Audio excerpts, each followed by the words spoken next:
5వ అధ్యాయం 3వ వచన భాగాన్ని చదువుతాం. అది సోమరులోనున్న ప్రవక్త దగ్గర నా ఏలిన వాడు ఉండవలెనని నేనెంతో కోరుచున్నాను. అతడు నా ఏలిన వానికి కలిగిన కుష్ఠరోగమును బాగు చేయునని అనెను. చాలు, నాతో చెప్పండి మాట. అతడు నా ఏలిన వానికి కలిగిన కుష్ఠరోగమును బాగు చేయును. చాలు, తలలు ఉంచి ప్రార్థనలో ఏకీభవించండి. పరిశుద్ధుడైన తండ్రి, సర్వోన్నతుడైన దేవ, కనుడ, గొప్ప దేవుడా, మీకు వందనాలు, స్తోత్రాలు చెల్లిస్తున్నాను. మా మంచి దేవుడు, మాతో ఉన్న ఇమ్మానుయేలు పాటలు, ప్రార్థనలు, ఆరాధనల ద్వారా మీ నామానికి మహిమ తెచ్చుకున్నారు. ఈ సమయంలో నీ దీన సేవకుడైన నేను మీ వాక్యం విరిచి వడ్డించడానికి బలిపీఠం యొద్ద నిలబడి ఉండగా మీ కరుణా కటాక్షము కలిగిన హస్తం మా మీద మీరు చాచి ఉంచండి.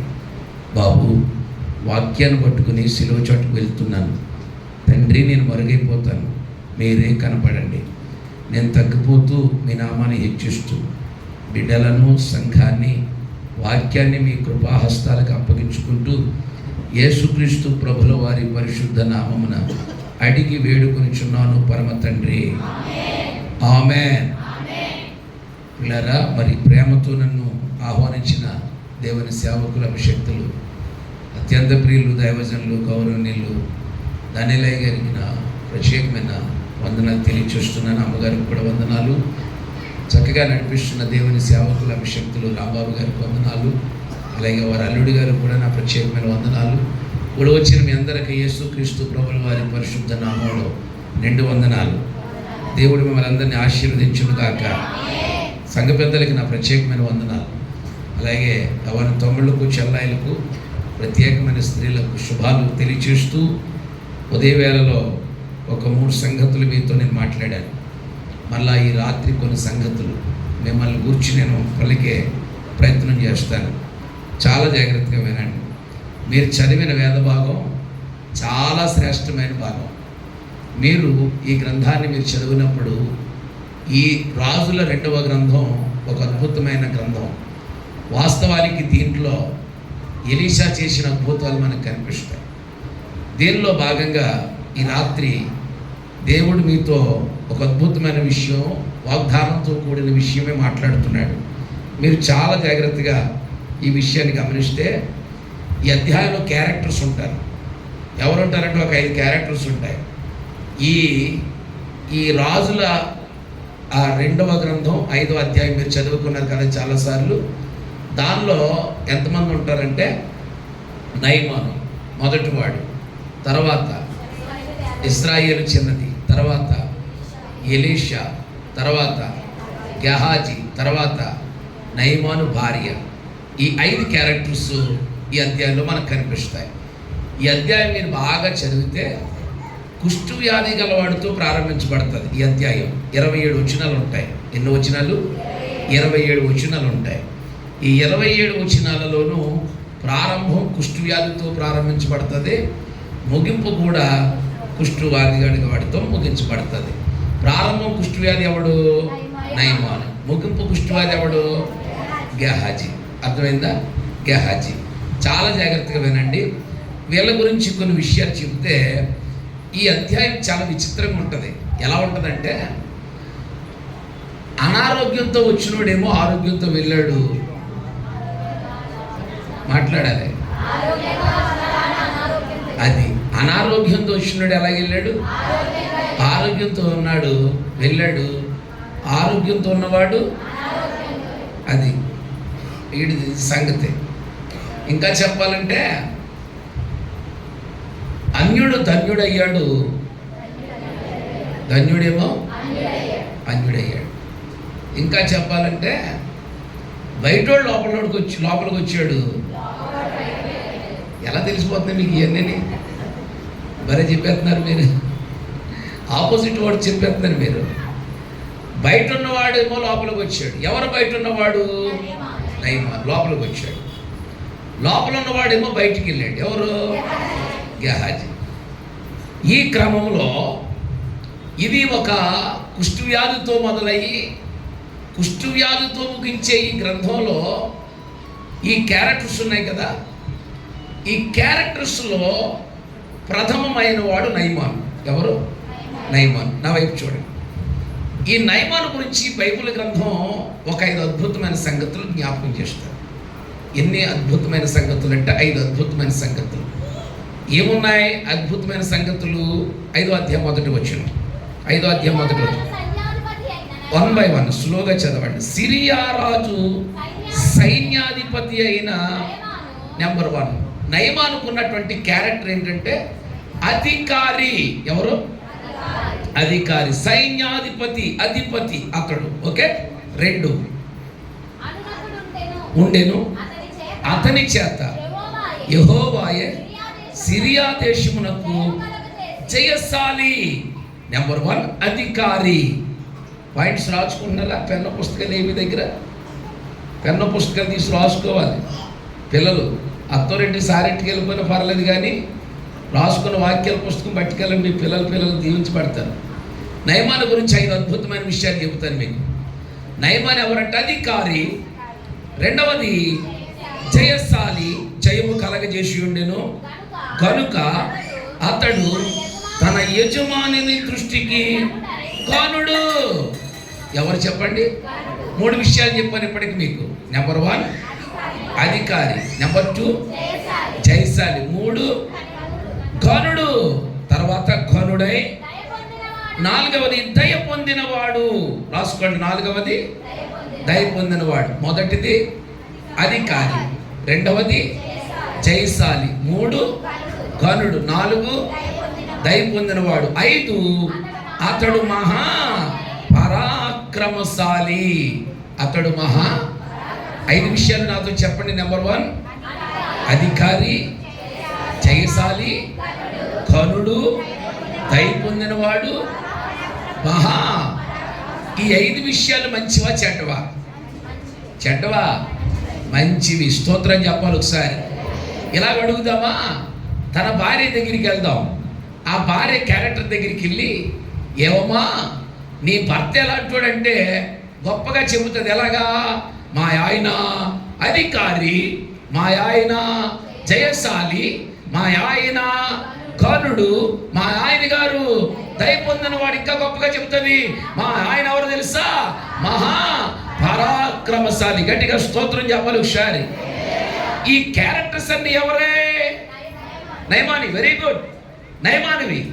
చిత్రం ఏంటంటే తన భార్య అద్భుతంగా తన భర్తను పొగుడుతూ, నా భర్త ఎంత గొప్పవాడు, నా భర్త ఉన్నతమైన వాడు, జయశాలి, అధికారి, ఘనుడు, దయ పొందినోడు, మహాపరాక్రమశాలని పొగుడుకుంటున్నంత సేపు లేదు. వెంటనే రాస్తాడు. అక్కడ వెంటనే రాస్తాడు, పరాక్రమశాలి అయి ఉండెను కానీ అతడు.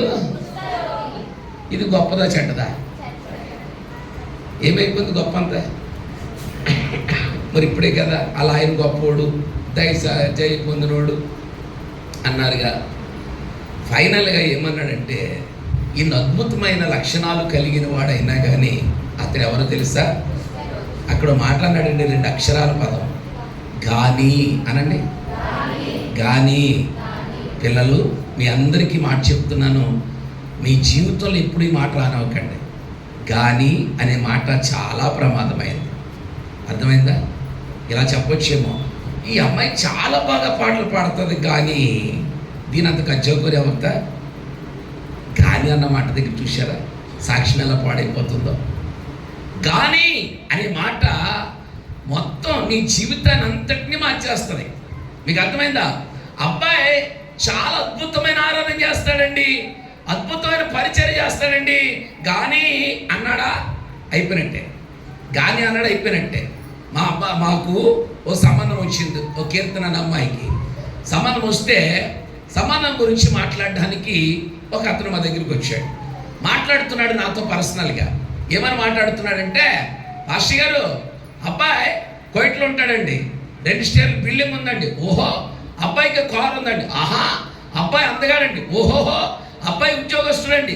ఓహో, మరి ఇంత గొప్ప సంబంధం వచ్చినందుకు మేము అనుకున్నాం.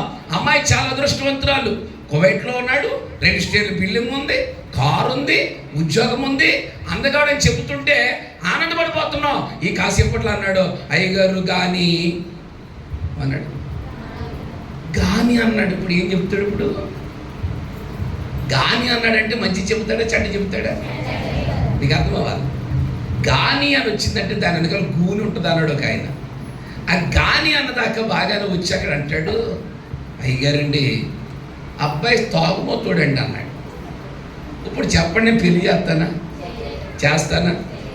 ఇక్కడ ఇంతవరకు బాగానే వచ్చి గాని అనే మాట అతని జీవితంలోకి వచ్చేసరికి పైనున్న ఆనందం అంతా నీరు గారిపోతుందిగా.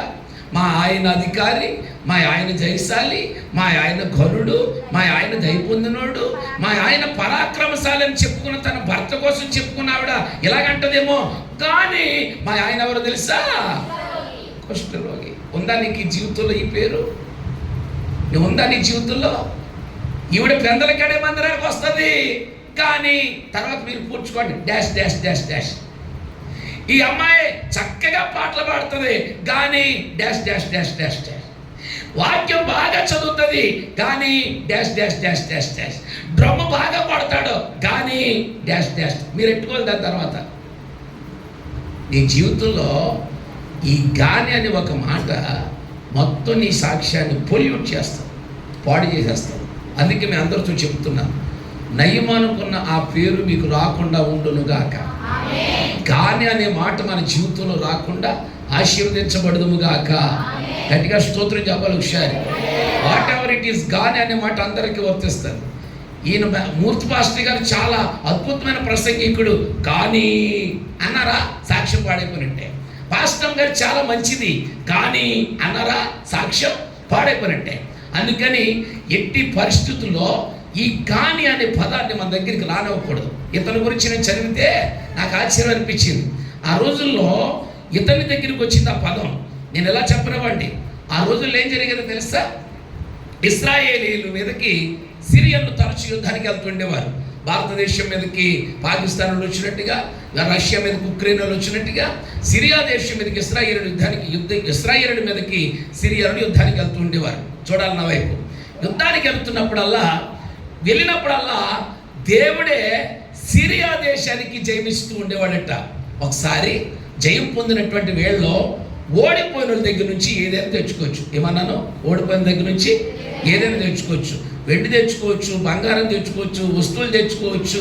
అవసరమైతే నచ్చిన వాళ్ళు కూడా ఓడిపోయిన వాళ్ళ దగ్గర నుంచి వీళ్ళు తెచ్చుకోవచ్చు. రూల్ అది.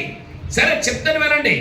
ఇప్పుడు నయమాను సిరియా దేశానికి సైన్యాధిపతిగా ఉన్నప్పుడు ఇతడు బయలుదేరి ఇశ్రాయేలు దేశం మీదకి యుద్ధానికి వెళ్ళాడు. యుద్ధానికి వెళ్తే దేవుడు అతనికి జయాన్ని కలగజేసినప్పుడు నయమాను ఆ దేశంలోంచి ఏదైనా తెచ్చుకోవచ్చే లేదా? మాట్లాడాలి. తెచ్చుకోవచ్చు. మరి ఏం తెచ్చుంటాడు? నాకైతే తెలియదు, కానీ వెండి బంగారాలు తెచ్చుంటాడేమో, వజ్ర వైడూర్య మరకత మాణిక్య కెంపులు నీలములు రత్నాలు పట్టుకొచ్చి ఉంటాడేమో, లేకపోతే అతనికి సంబంధించింది ఏదైనా పట్టుకొచ్చి ఉంటాడేమో. బైబిల్లో రాయబడలేదు. కానీ అతడు చేసిన మంచి పని ఏంటంటే ఇశ్రాయేలు దేశం నుంచి భక్తి పర్రాలు తీసుకొచ్చి ఇంట్లో పెట్టుకున్నాడు. చప్పటి కూడా సంతోషించాలి. భక్తి పర్రాలు తెచ్చుకున్నాడు ఇంట్లో వచ్చి. స్తోత్ర చెప్పాలి. ఎవరు తెచ్చుకున్నాడు? భక్తి పర్రాలు తెచ్చుకున్నాడు. ఇప్పుడు మిమ్మల్ని ఏమడుగుతాను తెలుసా? మీరెంతో కష్టపడి, ఎంతో మీ పని పక్కన పెట్టి, మీ జీవితాలంతటి పనంగా పెట్టి దేవుని మందిరానికి వచ్చారు అంటే దేవుని మందిరంలో వచ్చి భక్తి జీవితాన్ని పట్టుకెళ్ళాలి. ఆమె చెప్పాలి ఒకసారి. ఆనందకరమైన భక్తితో వెళ్ళాలి. అంతేగాని కొంతమంది పనికి మళ్ళీ చెత్తట్టుకు వెళ్తారు. ఆ గొడవ, ఈ గొడవ, దాని గొడవ, దీని గొడవ, అది అలాగుంది, ఇది ఇలాగుంది. ఈ చెత్తగాదు పట్టుకెళ్ళేది. భక్తి జీవితాన్ని పట్టుకెళ్ళాలి. చాలా జాగ్రత్తగా వెళ్ళాలి. అద్భుతమైన విషయం చెప్తాను. ఇప్పుడు నయమాను ఇశ్రాయేలు చిన్నదాన్ని తీసుకొచ్చాడు కదా. అప్పుడు ఆ ఇశ్రాయేలు చిన్నదే చెబుతున్న మాట ఎవరితో? మేడమ్ గారితో. అమ్మగారండి, మన యజమానుడు కుష్ఠవ్యాధి కలిగిన వాడు కదా, అయితే అతడి కుష్ఠు రోగమును సోమరంలోకి వెళితే అక్కడ అతడు బాగు చేస్తాడు. గట్టిగా స్తోత్రం చెప్పండి ఒకసారి. ఇలా చూడండి, అక్కడున్న వారిలో ఎవ్వరు చెప్పలేదు ఆ మాట, అధికారులు చెప్పలేదు ఆ మాట, బాగు చేస్తాడనే మాట. అక్కడ ఉన్నటువంటి న్యాయాధిపతులు చెప్పలేదు నయమానుతో ఆ మాట, అక్కడ ఉన్నటువంటి స్నేహితులు చెప్పలేదు ఆ మాట, అతనితో ఉన్నటువంటి ఖజానాలో ఉన్న వాళ్ళు చెప్పలేదు, అతనితో ఉన్న సైనికులు చెప్పలేదు, కనీసం అతడి రాజు కూడా చెప్పలేదు. కానీ నేను చెప్పనా, ఒక దేవుని నమ్ముకున్న చిన్నది, దేవుని బిడ్డైన చిన్న చెబుతుంది, ఆ కుష్టు రోగమును నేను ప్రకటిస్తున్నా, నజరేయుడైన యేసు మాత్రమే బాగు చేయగలడు. పట్టని పట్టిన చెప్పట్లు, యేసు మాత్రమే బాగు చేయగలడు అని చెబుతుంది. అక్కడ ఇక్కడ మీకు అర్థం కావాల్సిన మాట ఏంటో తెలుసా? ఈ రాత్రి అటువంటి భయంకరమైన ప్రతి పరిస్థితులను నా దేవుడు బాగు చేయగలడు. నోరు తెరిచి ఆమె చెప్పండి అందరూ కూడా. ఆయన బాగు చేయగలడు. ఆమె చెప్పాలి ఒకసారి. ఆయన నీ జీవితాన్ని బాగు చేయగలడు, ఆయన నీ కుటుంబాన్ని బాగు చేయగలడు, ఆయన నీ పిల్లలు బాగు చేయగలడు, ఆయన నీ ఆరోగ్యాన్ని బాగు చేయగలడు. ఈ రాత్రి నేను ప్రకటించుచున్న దేవుడు ఈ 2025 ఈ ఉపవాస కోడికల్లో బాగు చేయను గాక.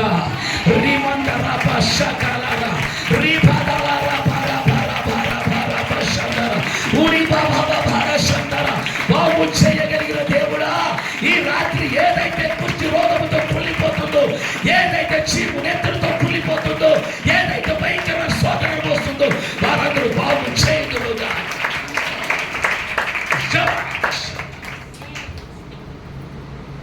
భయంకరమైన రోగం కుష్టి రోగం, దానిని బాగు చేయగలడు. ఈ రాత్రి అంశం అదే, బాగు చేయగలడు అనండి. ఈ రాత్రి బాగు చేయగలిగిన దేవుని దగ్గరకు వచ్చారు మీరు. ఆమె చెప్పాలి. జాగ్రత్తగా వినండి, కథలా చెప్తాను మీకు.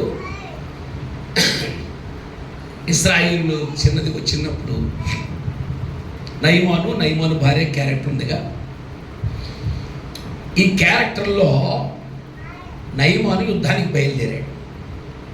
బయలుదేరి తన భార్యతో ఇలా చెప్పుకుంటాడు, నేను తన భార్యకు పేరు పెట్టుకుంటాను. మీరేమనుకోరు కదా, ఏమనుకుంటారా? తన భార్యకు పేరు పెట్టుకుంటాను, శారలా అని పేరు పెట్టుకుంటాను. ఎవరైనా ఉన్నారేంటి ఇక్కడ? ఉంటే పేరు మార్చేస్తాను.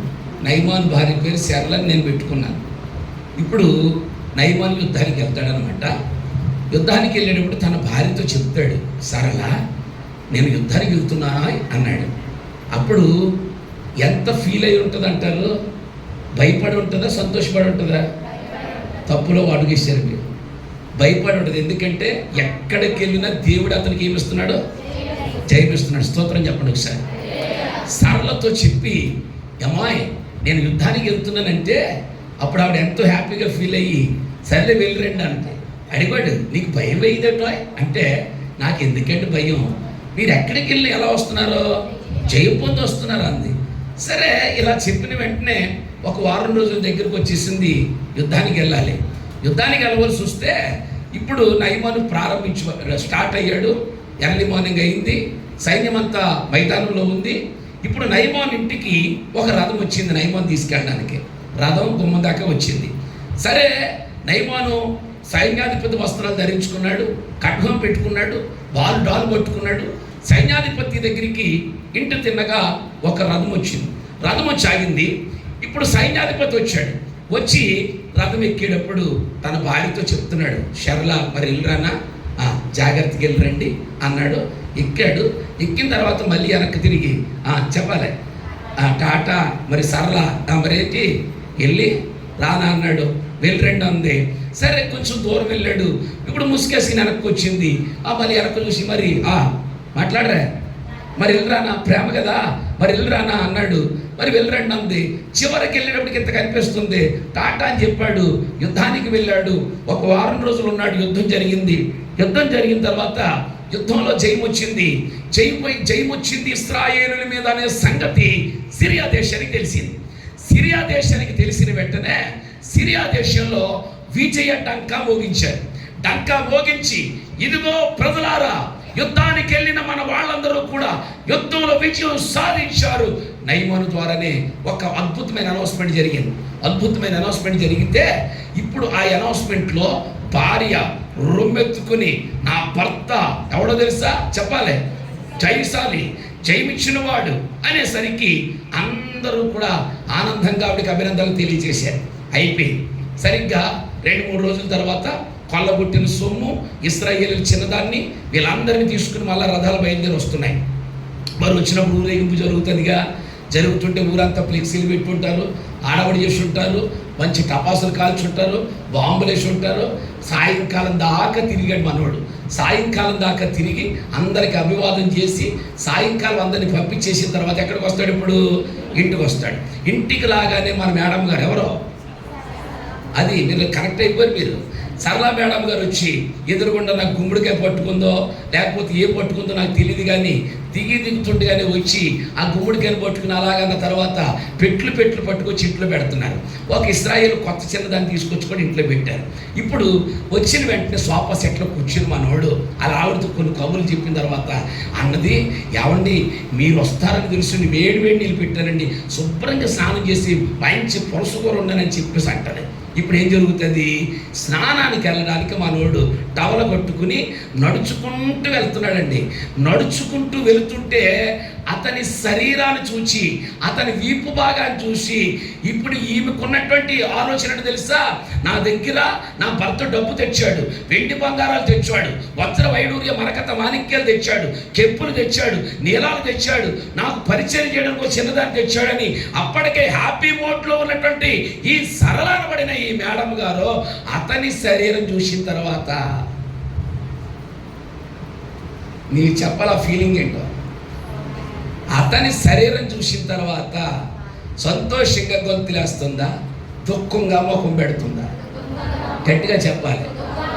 ఏమైంది? ఆమె సంతోషం అంతా ఆవిరైపోయింది. స్తోత్రం చెప్పండి ఒకసారి. ఆమె సంతోషం అంతా ఏమైపోయింది? ఎందుకు ఆవిరైపోయింది? ఇతడు కుష్ఠరోగి. వింటున్నారా? భార్య ఆశలు చూడాలి. నా భర్త దయశాలి, వెండి బంగారాలు తేగలిగిన వాడు, వజ్ర వైడూర్యాలు తేగలిగిన వాడు, మరకత మాణిక్యాలు తేగలిగిన వాడు, అవసరమైతే దేన్నను తేగలిగిన సర్వశక్తి కలిగిన మా పరాక్రమశాలి అయిన భర్తను చూసిన భార్యకు వెండి బంగారాలు చూసి సంతోషం కలుగుతుందా?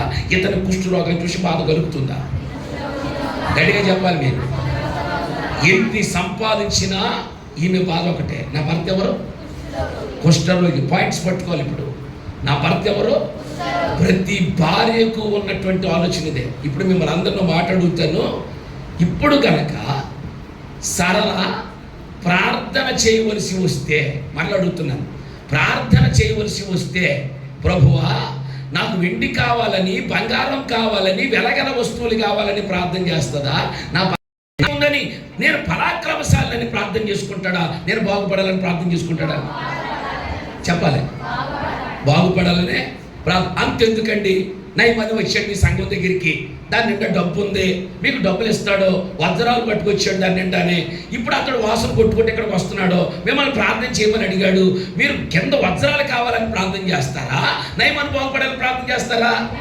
గట్టిగా చెప్పాలి. అంటే ఈ రాత్రి ప్రతి ఒక్కడి ఆలోచన ఏంటో తెలుసా? నాకు వెండి బంగారాలు వద్దు కానీ బాగుపడాలి. చప్పటి కూడా సంతోషించాలి. నాకు ఏమి వద్దు కానీ మేమేమవ్వాలి? బాగుపడాలి. గట్టిగా స్తోత్రం చెప్పాలి ఒకసారి. హల్లెలూయా. ఇలా చెప్పనివ్వండి. ఎంత కరుడు కట్టిన ఉగ్రవాడైనా సరే ఇలాగే కోరుకుంటాడు, నేనేమవ్వాలి? గట్టిగా చెప్పాలి. బాగుపడాలి. ప్రతి భార్య కోరిక ఇదే, ప్రతి తండ్రి కోరిక ఇదే, ప్రతి భార్య పిల్లల కోరికలు ఇవే. ఇలా చెప్పాలంటే ఈ రాత్రి మీరు అందరూ ధన్యులండి. బాగు చేసే దేవుడిని కలిగి ఉన్నందుకు. గట్టిగా పట్టండి చెప్పట్లు. బాగు చేసే దేవుడిని కలిగి ఉన్నందుకు ధన్యులు. ఇక్కడ కూర్చున్న మీ అందరూ ఇలాగ కోరుకుంటారు, నేను కూడా కోరుకుంటాను. బైబిల్ గ్రంథంలో కొన్ని ఎగ్జాంపుల్ చెప్తాను మీకు. నేను ఒక అందమైన భార్య కోరుకుందండి. ఏమన్నా తెలుసా? మిగిలిన విషయాలు చెప్పాలి మీరు. ప్రభువా ఎంత అందగా ఇచ్చావు నాయన, డబ్బు ఉందని పెళ్లి చేసుకున్నాను, ఆస్తిపరుడని పెళ్లి చేసుకున్నాను, సంతోషంగా నేను పెళ్లి చేసుకున్నాను తండ్రి, కానీ నా మొగుడు మొరటోడు. చాలా చెప్పినవాడికి అర్థాక నా మొగుడు ఎవరు?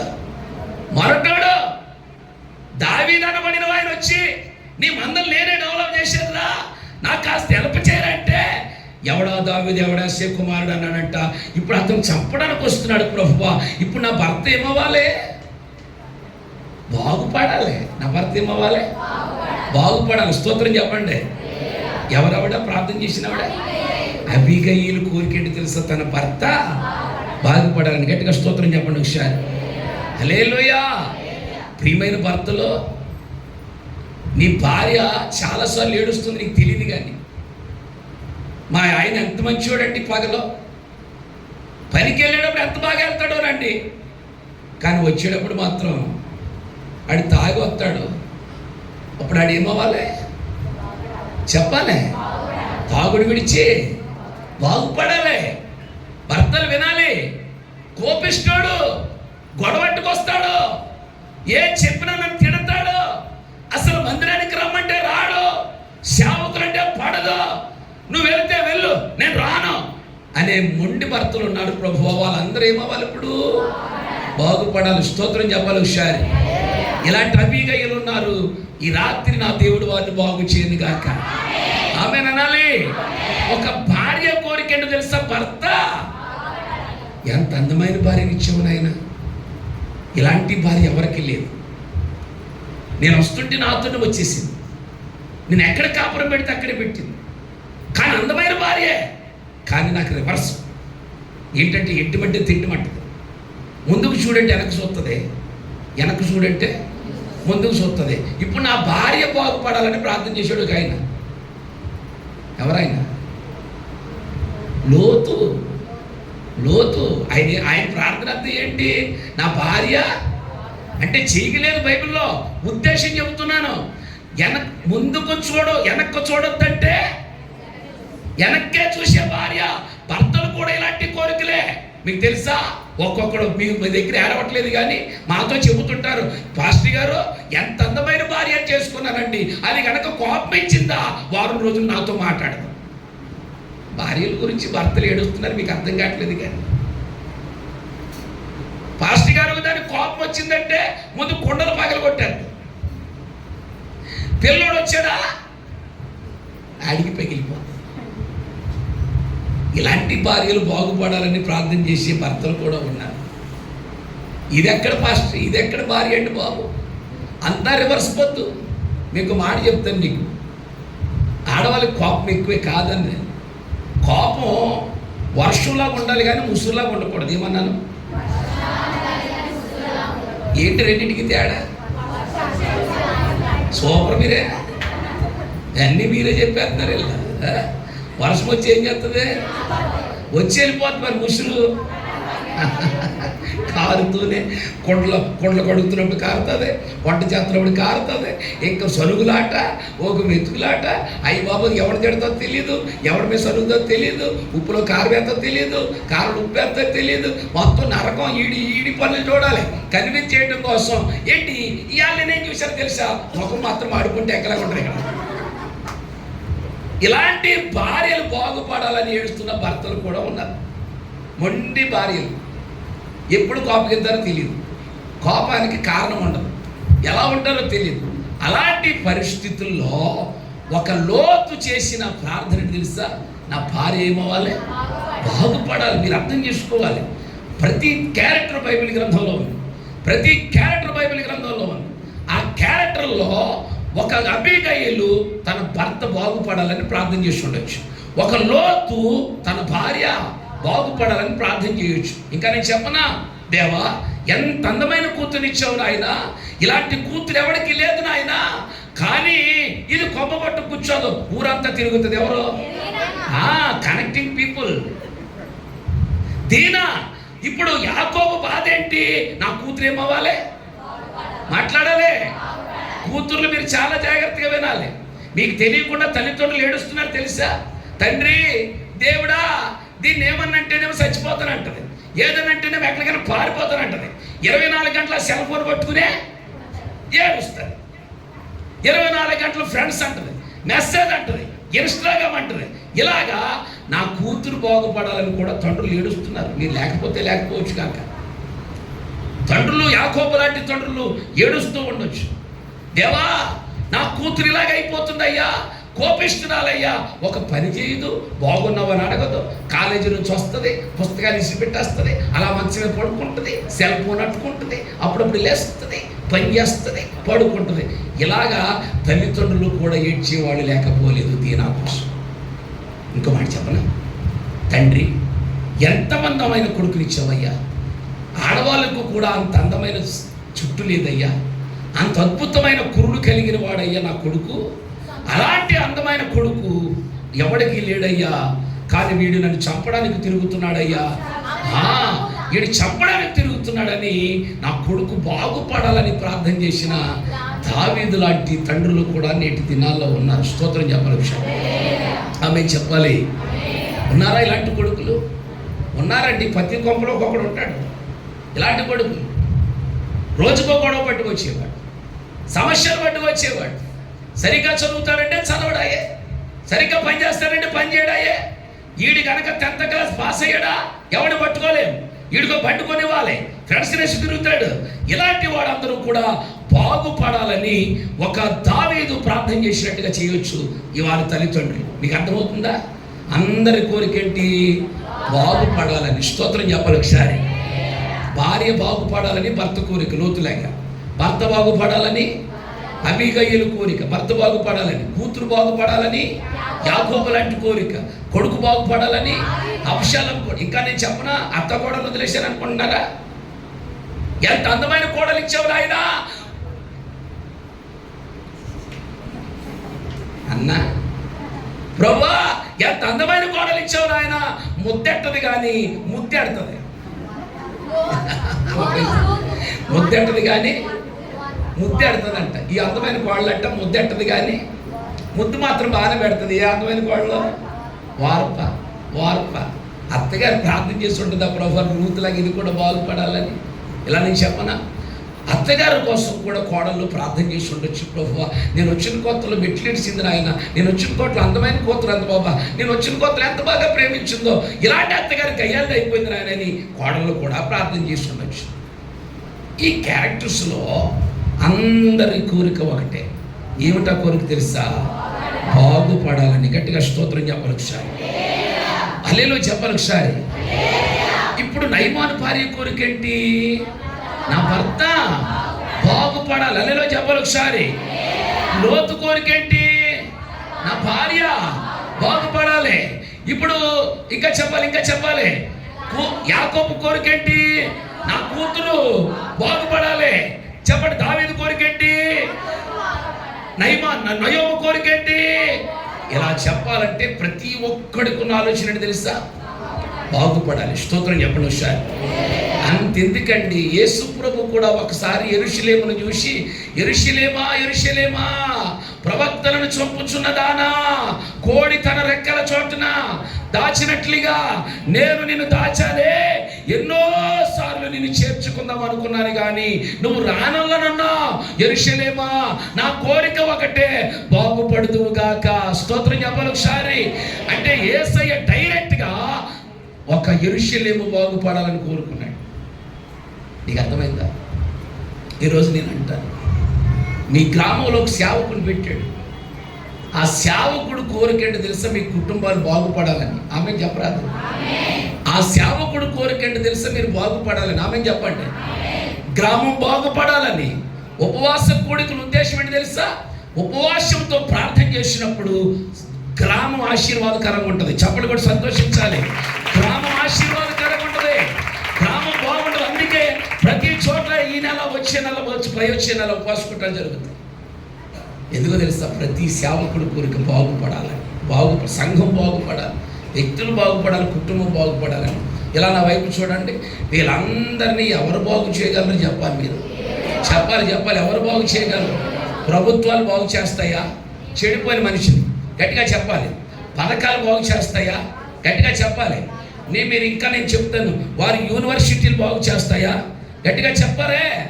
ఎవరు బాగు చేస్తారు? ఈయన బాగు చేస్తాయా? నేను అంటాను, చట్టాలు ఒక పాడైపోయిన వ్యక్తిని బాగు చేయలేవు, కోర్టులు పాడైపోయిన వ్యక్తిని బాగు చేయలేవు, కేసులు పాడైపోయిన వ్యక్తిని బాగు చేయలేవు. ఇలా నేను చెప్పనా, శిక్షలు కూడా పాడైపోయిన వ్యక్తిని బాగు చేయలేవు. మొన్న మధ్యకాలంలో నేను మీటింగ్ వెళ్ళి వస్తూ మధ్యాహ్నం 2 గంటలకి రాజమండ్రిలో ఒక పెట్రోల్ బంక్ ఉంటుంది, మన అన్నగారికి తెలుసు. అది ఎక్కడో తెలుసా? అది సెంట్రల్ జైలు పెట్రోల్ బంక్ ఉంటుంది కదా. సెంట్రల్ జైలు పెట్రోల్ బంక్ దగ్గర ఆ పెట్రోల్ కొట్టు వాళ్ళందరూ తెలుసు సెంట్రల్ జైల్లో ఖైదీలే కొడతారు. దాంట్లో వాళ్ళ సత్ప్రవర్తన కలిగి ఉన్న వాళ్ళు, శిక్ష పడిన వాళ్ళు ఏం చేస్తారంటే పెట్రోల్ కొడితే వాళ్ళకి గవర్నమెంట్ జీతం ఇస్తుంది, ఆ జీతం వాళ్ళ ఇంటికి పంపించుకుంటారు. వాళ్ళందరూ ఖైదీలే. మళ్ళీ డ్యూటీ అయిపోయిన తర్వాత సెరసాల్లోకి వెళ్ళిపోవాలి. నాకు ఎవరో చెప్పారు వాళ్ళ ఖైదీలు అన్నయ్య వాళ్ళే పెట్రోల్ కొడతారని. నాకు చాలా నుంచి డౌట్ ఉండిపోయింది.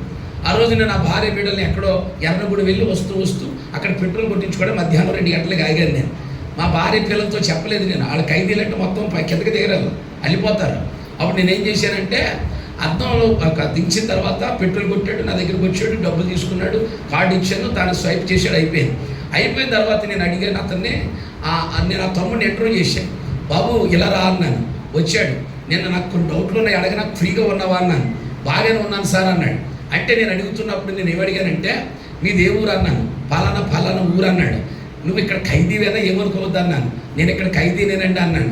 శిక్ష అనుభవించావా అన్నాను. అనుభవించానండి అన్నాడు. ఎన్ని సంవత్సరాల నుంచి నువ్వు ఉంటున్నావు అన్నాను. 14 సంవత్సరాల నుంచి ఉంటున్నాను అన్నాడు. మరి నీ శిక్ష ఎప్పుడు పూర్తవుతుందంటే వచ్చే సంవత్సరం రిలీజ్ అయిపోతున్నానండి అన్నాడు. మరి భార్య బిడ్డల దగ్గరికి వెళ్తావు కదా అన్నాను. అదే చూస్తున్నాను, వెళ్తానండి అన్నాడు. సరే నువ్వు ఏ శిక్షకు ఏ కారణం చేత వచ్చావని అడిగాను. అతడు అన్నాడు నేను మర్డర్ చేసిన వల్ల శిక్షకు వచ్చానండి అన్నాడు. అందుకని 14 సంవత్సరాలు నాకు శిక్ష వేశారు సార్ అన్నాడు. ఇప్పుడు నాకు ఇంకో ఆలోచన తట్టింది. ఇంకా మరి 14 సంవత్సరాలు అనుభవించారంటే మార్పు వస్తుంది కదా. అప్పుడు అన్నాను నేను, నాయన ఏమనుకోక ఈ ఒక్క ప్రశ్నకి వెళ్ళిపోతాను నేను, ఫ్రీగా ఉన్నా కదంటే పర్వాలేదు సార్ పెట్టండి చెప్పండి సార్ అని మమ్మల్ని చాలామంది అడుగుతారు అన్నాడు. అప్పుడు నేను అన్నాను ఇప్పుడు ఇంటికి వెళ్ళిన తర్వాత వచ్చే సంవత్సరం రిలీజ్ అవుతావు కదా, ఇప్పుడు ఇంటికి వెళ్ళిన తర్వాత నువ్వేం చేస్తావని అడిగాను. అతడు అన్నాడు నేను సెంట్రల్ జైలుకి వచ్చేటప్పుడు అండి 2 గొడవ పడ్డానండి, ఒక్కడిని వేసేసాను, ఇంకొకడు ఉన్నాడు అన్నాడు. ఒక్కడిని వేసేసానండి, ఇంకొకడు ఉన్నాడు. ఇంటికి వెళ్ళిన వెంటనే ఆయన వేసేస్తాను అన్నాడు. ఇంటికి వెళ్ళిన వెంటనే వాడిని చంపేస్తాను అన్నాడంటే అప్పుడు నాకేమనిపించిందో తెలుసా? 14 సంవత్సరాలు కోర్టు అతని శిక్ష వేసినా ఇప్పుడు ఆ శిక్ష అతను ఏం చేయలేదు, బాగు చేయలేదు. మీకు అర్థం కావాలి. ఈ భూమి మీద మనుషులు బతుకుతుంటే ఈ మనిషి బతుకుతున్న వాడిని ఈ భూమి మీద ఉన్న ఎవరు బాగు చేయలేకపోతే ఎవరు బాగు చేయగలరు? యెషయా గ్రంథానికి రండి. యెషయా గ్రంథానికి రండి. యెషయా గ్రంథము 38వ అధ్యాయము 16వ వచనానికి రండి. 38వ అధ్యాయము 16వ వచనం. ప్రభువా వీటి వలన మనుషులు జీవించుదురు, వీటి వలన నేను ఆత్మ జీవించుచున్నది, నీవు నన్ను బాగు చేయదు. చప్పట్లు కొట్టాలి మీరు ఈ మాటకి. నీవు నన్ను బాగు చేయదు. ఆమె చెప్పరు ఒకసారి సమయం చెప్పండి. నీవే నన్ను గట్టిగా చెప్పాలి. నీవే నన్ను. నీ పక్క వాళ్ళు షేక్ హ్యాండ్ అవ్వండి. దేవుడే నిన్ను బాగు చేస్తాడు. షేక్ హ్యాండ్ చెప్పండి. దేవుడే నిన్ను బాగు చేస్తాడు. దేవుడు మనల్ని బాగు చేస్తాడని చెప్పండి. ఈ మాట అన్నది ఎవరు తెలుసా? యోధారాజు. యోధారాజు అంటాడు నా దగ్గర సైన్యం ఉంది, నా దగ్గర డబ్బు ఉంది, నా దగ్గర పదం ఉంది, నాకు సింహాసనం ఉంది, కానీ నీవే నన్ను బాగు చేస్తావు. గట్టిగా స్తోత్రం చెప్పండి ఒకసారి. నీవే నన్ను బాగు చేస్తావు. ఇప్పుడు మరలా నేను మిమ్మల్ని అందరిని అడుగుతున్నాను. ఇశ్రాయేలు చిన్న చెప్పింది కూడా అదే, నా యజమానుడిని నా దేవుడే బాగు చేస్తాడు. స్తోత్రం చెప్పాలి ఒకసారి. నీ బతుకు బాగు చేసేవాడు ఆయనే. ఆమేన్. పాడైపోయిన నీ కుటుంబాన్ని బాగు చేసేది ఆడే. ఆమె చెప్పాలి. నీ సంసార జీవితాన్ని బాగు చేసేది ఆయనే, నీ వ్యాపారాన్ని బాగు చేసేది ఆయనే, నీ ఉద్యోగాన్ని బాగు చేసేది ఆయనే, నీ ఎడ్యుకేషన్ బాగు చేసేది ఆయనే, నీ సంఘాన్ని బాగు చేసేది ఆయనే, నీ గ్రామాన్ని బాగు చేసేది ఆయనే. అయితే ఈ రాత్రి నేను అంటాను, బాగు చేసే దేవుడి దగ్గరికి వచ్చా. కొట్టండి బిగ్గరగా చప్పట్లు. బాగు చేసే దేవుడి దగ్గరికి వస్తే ఆయన చెప్తున్నాడు నీవే నన్ను, నీవే నన్ను. గట్టిగా చెప్పండి. నీవే నన్ను. ఈ రాత్ర కార్యం మీరు చూచుదురుగాక. ఎన్నో సంవత్సరాలు చెదురు చూస్తున్న నీ కుటుంబం బాగుపడునుగాక. ఆమేన్. మేము 7 పిల్లలు మా ఇంట్లో 7 పిల్లలు. నేను ఇంటికి పెద్దోడు. నాన్నగారు లైన్మెన్ చేసేవాడు, స్తంభాలు ఎక్కేవాడు ఆయన. మా మూడవ తమ్ముడికి పుట్టిన తర్వాత మా తాతయ్య గారి పేరు పెట్టుకున్నారు వీరాస్వామి అని. వాడు మొండోడు, మేమందరం బాగున్నాం కానీ వాడు చెడిపోయాడు. వాడికి నేనే 7వ తరగతి ఫెయిల్ అయిపోయిన తర్వాత ఎలక్ట్రికల్లో జాయిన్ చేశాను. వాడికి నాకు తెలుసున్న వాళ్ళు ఉంటే ఎలక్ట్రికల్ వర్క్ నేర్పించాను. ఈశ్వరరావు గారని ఆయన దగ్గర జాయిన్ చేస్తే ఎలక్ట్రిక్ వాళ్ళు వర్క్ నేర్చుకున్నాడు. ఏనాడు మంచి పేరు తీసుకురాలేదు. 3వ తమ్ముడు వీరాస్వామి ఎప్పుడూ గొడవ పెడతాను ఉండేవాడు, ఏదో ఒక గొడవ. చాలా మొండోడు, బాడీ బిల్డింగ్ ఉండేది వాడికి, మంచి బాడీ వాడికి. మా తాతయ్య గల హైట్ ఉండేవాడు. ఇలాంటోడు రోజుకో గొడవ పట్టుకొస్తుండేవాడు. మా అమ్మగారికి బాధ, నాకు బాధ, ఇంట్లో వాళ్ళకి బాధ. సరే తాగేవాడు, తొల్లేవాడు. రాను ఎదిగిన తర్వాత ఒక అమ్మాయిని ప్రేమించి ఇంటికి తీసుకొచ్చేసుకున్నాడు. మేమందరం బాధపడ్డాం, మందలించాం. చివరికి వీడి కోసం నేను అన్నాను, నాన్న మనకున్న స్థలంలో చిన్న ఇల్లు కట్టేద్దామని చెప్పి ఒక బిల్డింగ్ కట్టించాను నాన్నగారి చేత. మెయిన్ ఏమో మా ఒక పెంకిడిల్లు ఉంటుంది, వెనకాల 3 సెంట్లు స్థలం ఉంటే అక్కడ రెండు రూములు వేసి బిల్డింగ్ కట్టించాను. ఆ బిల్డింగ్ కట్టించిన తర్వాత మా 2వ తమ్ముడిని 3వ తమ్ముడిని అక్కడే పెట్టాం మేము. పెట్టిన తర్వాత వీడు పెళ్లి చేసుకుని వచ్చాడని కారణం చేత మా నాన్నగారు ఇంట్లోంచి పెట్టేసి నువ్వు అక్కడే బతకరని చెప్పేసి వదిలేసాడు. వాడు బతుకుతుంటుండగా అనుకోని రీతిగా ఈ అమ్మాయి, అతడు పాత స్నేహితుడు ఎవరుంటే అతనితో ప్రేమలో పడి అర్ధరాత్రి ఇంటికి తెచ్చేసుకుంటే కల్లారా చూసిన వీడు అమ్మాయిని కొట్టి పంపించేసాడు. వీడు ఒంటరోడు అయిపోయాడు. సరే ఒంటరిగా ఉండి తాగుడు ఎక్కువ తాగుతున్నాడు, అర్ధరాత్రి వస్తున్నాడు. ఇలా చూస్తుంటే మా నాన్నగారు చాలాసార్లు కొట్టే ప్రయత్నం చేశాడు, నేను ఆఫ్ చేశాను. తర్వాత ఏం జరిగిందంటే వాడు మొత్తం చెడిపోయాడు. అలా చెడిపోయిన తర్వాత ఒక రోజున ఎక్కడో బజార్లోంచి వాడు తాగేసి మధ్యాహ్నం వేళ వస్తున్నాడు. చాలాసార్లు పోలీస్ స్టేషన్ గొడవలకి వెళ్ళాము, ఇబ్బంది పడ్డాము. వస్తుంటుంటే నేను సైకిల్ మీద మా నాన్నగారిని ఎక్కించుకుని తొక్కెళ్తున్నాను. అలా తొక్కుతుంటుంటే మా నాన్నగారు, ఒరే వస్తున్నవాడు స్వామిలాగా ఉన్నాడు రా అన్నాడు. అవును నాన్న, వాడు కూడా ఎందుకు తాగున్నాడు, వెళ్ళిపోదామా అన్నాను నేను. రోడ్డుకి అవతల పక్క వాడు వస్తున్నాడు, అవతల పక్క నుంచి నేను తీసుకెళ్తున్నాను. మా నాన్నగారు అన్నారు, ఒరే పెద్దోడా ఒకసారి ఆడి దగ్గరికి పోనవరా అన్నాడు. నాన్న వద్దు నాన్న తాగేసి ఉన్నాడు అంటే, నువ్వు పోనెత్తావు లేదా అన్నాడు. అప్పుడు నేను అన్నాను, వద్దు నాన్న అంటే అక్కడ ఆఫ్ చేయని చెప్పేసి బలవంతంగా సైకిల్ ఆఫ్ చేస్తాడు, నడుచుకుని వస్తున్నాడు. మా నాన్నగారు రోడ్డు క్రాస్ చేసి చాలా సీరియస్గా దగ్గరికి వెళ్ళాను. వాడి దగ్గరికి వెళ్ళి ఎదురుగా నిలబడి కొట్టేస్తాడేమో అనుకున్నాను నేను, చంపేస్తాడు, దవడ మీదకి కొడతాడేమో అనుకున్నాను. నేను గబగబా స్టాండ్ వేసి సైకిల్కి వెనకాల నుంచి వెళ్ళిన తర్వాత మా నాన్నగారు ఆడి దగ్గరికి వెళ్ళి కళ్ళల్లో కళ్ళు పెట్టి ఆడి భుజం మీద చెయ్యేసి ఒకటే మాట అన్నాడండి. ఏంటా మాట అంటే, కళ్ళంట నీళ్ళు తెచ్చుకుని అన్నాడు, ఒరే స్వామి ఎప్పుడు బాగుపడతావురా అని అడిగాడు. నువ్వు బాగుపడరా అని అనేసరికి వెకిలి నవ్వునవ్వాడు మా తమ్ముడు. వెకిలి నవ్విన తర్వాత నేను బాగుపడతానులే ఎలా అన్నాడు.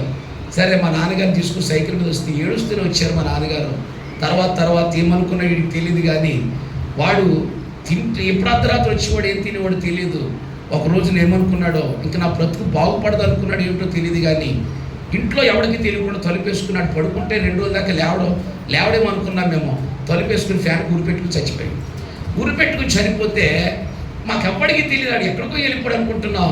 ఏదో ఎలక చచ్చిన అవసరం వస్తుందానికి నా పక్క గదిలో ఉన్న మా తమ్ముడు ఏం జరిగిందని తలుపు పగలబెట్టి చూస్తే అప్పటికే వేలాడుతున్నాడట. కౌరు పెట్టాను నేను, అప్పుడు ఎక్కడో ఉన్నాను నేను. ఆయన్ని తీసుకుని వచ్చి ఎవరిని తీసుకుని వచ్చి మేము తీసే పరిస్థితి లేక మొత్తం మీద ఆయన సమాధి తీసుకుని వెళ్ళిపోయారు. బాడీని కూడా నేను చూసే పరిస్థితి లేదు. తీసుకెళ్ళిపోయిన తర్వాత మా నాన్నగారు ఇంచుమించు వాడి కోసం 6 నెలలు బెంగెట్టుకున్నాడు. 6 నెలలు బెంగెట్టుకుని ఒకటే మాట అనేవాడు, పెద్దోడా మీరు అందరూ బాగున్నారా, సాబుగాడంటే అలాగే అయిపోయాడు, వాడు అలాగెందుకు అయిపోయాడని 6 నెలల్లో 1 సంవత్సరం బతికారు మా నాన్నగారు. వాడి కోసం మంచాన్ని పడి మా నాన్నగారు బెంగ పెట్టుకుని ఆయన చనిపోయాడు. తర్వాత భారం అంతా నా మీద పడింది ఇంటికి పెద్దవాడిగా. ఎందుకు ఈ మాట నేను చెప్తున్నాను తెలుసా? మా నాన్నగారు కోరిక వాడు బాగుపడాలని కోరుకున్నాడు, కానీ వాడు బాగుపడకుండా వెళ్ళిపోయాడు. వాడు అలా వెళ్ళిపోయాడని మా నాన్నగారు బెంగ పెట్టుకుని ఆయన చనిపోయాడు. ఎందుకు ఈ లైవ్ సాక్ష్యాన్ని చెబుతున్నాను తెలుసా? ఇవాళ ప్రతి తండ్రి తన పిల్లల కోసం తెలియకుండా బెంగ పెట్టుకుంటున్నాడు. ప్రతి తల్లి తన బిడ్డల కొరకు తెలియకుండా బెంగ పెట్టుకుంటున్నారు. నేను అంటాను, తల్లిదండ్రులకు పిల్లలారా ఆ స్థితిని మీరు తీసుకురాకండి. అమ్మాయిలారా ఆ స్థితి మీరు తీసుకురాకండి. పరుగు పోయే పని కానీ, పనికి మాలిన పని కానీ ఏనాడు చేయమాకండి. తల్లిదండ్రులు ఉంటేనే ఆనందం, మనం ఉంటేనే పిల్లలుగా వాళ్ళకి ఆనందం. అయితే నేను అంటాను, ఈ రాత్రి ఇలా చెడిపోయినటువంటి ఒక మానవుణ్ణి మా నాన్నగారు బాగు చేయలేకపోయారు. చెడిపోయిన కొడుకునే తండ్రి బాగు చేయలేకపోయాడు. అందుకే యోధరాజు అంటున్నాడు, దేవుడా నీవే నన్ను బాగు చేస్తావు. గట్టిగా స్తోత్రం చెప్పాలి ఒకసారి. నీవే నన్ను బాగు చేస్తావు. ఒక విషయం చెప్తాను మీకు. ఆదికాండ గ్రంథానికి రండి. ఆదికాండ గ్రంథానికి ఒకరు రండి. ఓబేద్య గ్రంథం తీసుకుని ఒకరు ఉంచండి. ఆదికాండ గ్రంథం 6వ అధ్యాయం 12వ వచనం. ఆదికాండ గ్రంథం 6వ అధ్యాయం 12వ వచనం. దేవుడు భూలోకమును చూచినప్పుడు అది చెడిపోయి ఉండెను. భూమి మీద సమస్త శరీరులు తన మార్గమును చెరిపివేసుకొని ఉండిరి. ఇలా చూడండి నా వైపు. దేవుడట భూలోకాన్ని చూసినప్పుడట ఎలా ఉందట? చెడిపోయి ఉండెను. చదివిన మాట మరలా రిప్లై చేయండి. ఎలా ఉంది? చెడిపోయింది. మరలా మాట్లాడాలి. ఎలా ఉందట? భూమి చెడిపోయాను అనండి. చెడిపోయింది. ఎవరు చెరిపేశారు? మాట్లాడ. పక్కనే రాయబడి ఉంది, పక్కనే ఉంది. సమస్త శరీరులు తమ మార్గమును చెరిపి వేసుకున్నారు. ఇలా చూడండి, మీకు మాట చెప్తాను. మన మార్గాలు మనమే చెరిపి వేసుకుంటే భూమి ఏమైపోద్ది? చెడిపోద్ది. మీరు ఎప్పుడైనా మీ ఇంట్లో పడుకున్నప్పుడు మీ గోడ మీద నుంచి చీమలు లైన్గా వెళ్ళడం చూసారా? ఏదో పెద్ద అమెరికాలో ఉన్న చూస్తారు కదా. ఇప్పుడు చీమ లైన్గా వెళ్తాయి కదా. ఆ లైన్గా వెళ్ళడానికి గల కారణం ఏంటంటే రాణి చీమ ముందే వెళ్తుంది. ముందేలో ఒక జిగురు పదార్థాన్ని వదులుతుంది. ఇప్పుడు వెనకాల ఉన్న చీమలన్నీ ఆ జిగురు పదార్థాన్ని పట్టుకుని అలా వెళ్తూ ఉంటాయి. మీకు అర్థమవుతుంది కదా. ఇప్పుడు అలా వెళ్తున్నప్పుడు ఒక కుర్రగాడు వెళ్ళి మధ్యలో ఇలా చెడిపేసాడు. ఏమైపోతాయి? చీమలన్నీ చెదిరిపోతాయి. మీకు అర్థమైందా? ఒక చేత్తో ఇలా చెడిపినట్టుగా మన మంచి మార్గాన్ని మనమే చెడిపేసుకుంటున్నాం, మనమే పాడు చేసుకుంటున్నాం. ఇప్పుడు భూమి మీద ఉన్నటువంటి మనుషుడు ఇలా చెడిపేసుకున్న కారణం చేత దేవుడు ఆకాశం అందు ఉంటాడు. అవునా? ఎక్కడ ఉంటాడు? ఆకాశం అందు ఉంటాడు. ఆకాశం అందున్న దేవుడు భూలోకాన్ని చూసేటట్టుగట భూలోకం ఏమైపోయింది? చెడిపోయి ఉంది. జాగ్రత్తగా వినాలి. ఎవరు చెడిపేశాడు? మనుషులే, సమస్త శరీరులే ఆ మార్గాన్ని ఏం చేసుకున్నారు? చెడిపేశాడు. ఓబేద్య గ్రంథం అంటారండి. చోరులే కానీ రాత్రి కన్నము వేయి వారే కానీ నీ మీదకి వచ్చిన ఎడల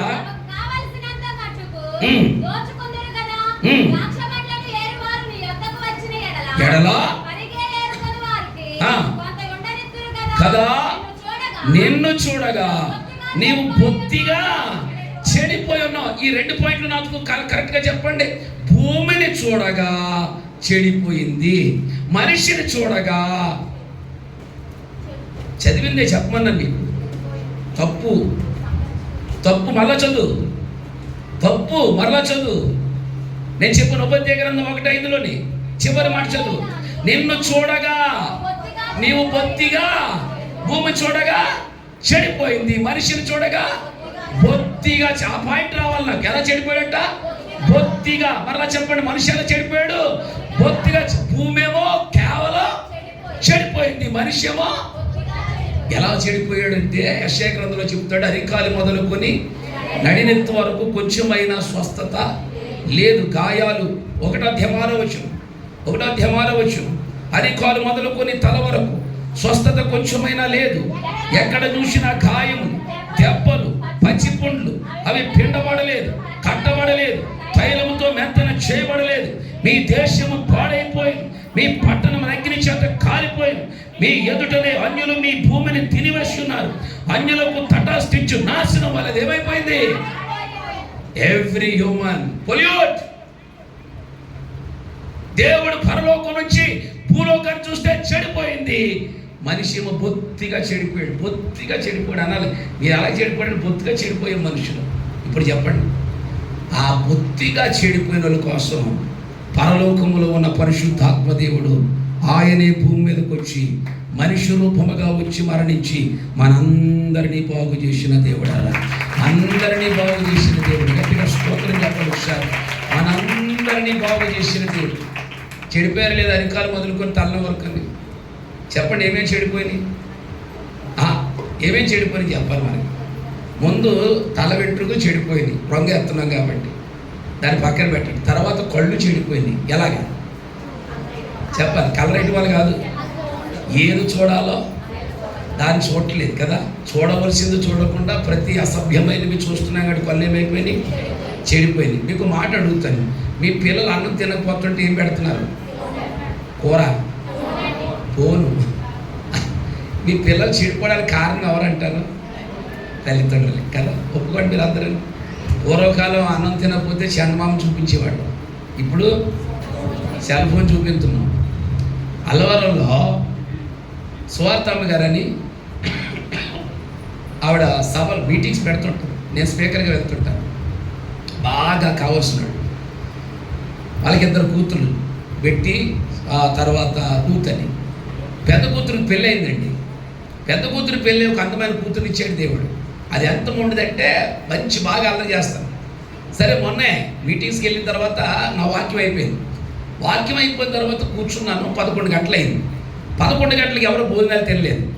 ఇప్పుడు ఆ చిన్నపిల్లకి ఫుల్ నిద్రలో ఉందని, నిద్రలో ఉంటే ఆ నిద్రపోతున్న పిల్లకి భోజనం పెట్టడం కోసం అన్నం కలిపింది వాళ్ళ అమ్మ. అన్నం కలిపిన తర్వాత ఇప్పుడు తినిపించడానికి ఏమో వాళ్ళ మామ సువార్తమ్మ ఒళ్ళో పెట్టుకుంది ఈ చిన్నపిల్లని. నేను అన్నాను, ఈ పిల్ల అన్నం తింటుందా అమ్మ? ఇప్పుడు అన్నాను నేను, ఇలా వాలేస్తుంది. తింటుందిలే అండి, అలవాటు దీనికి అన్నాను.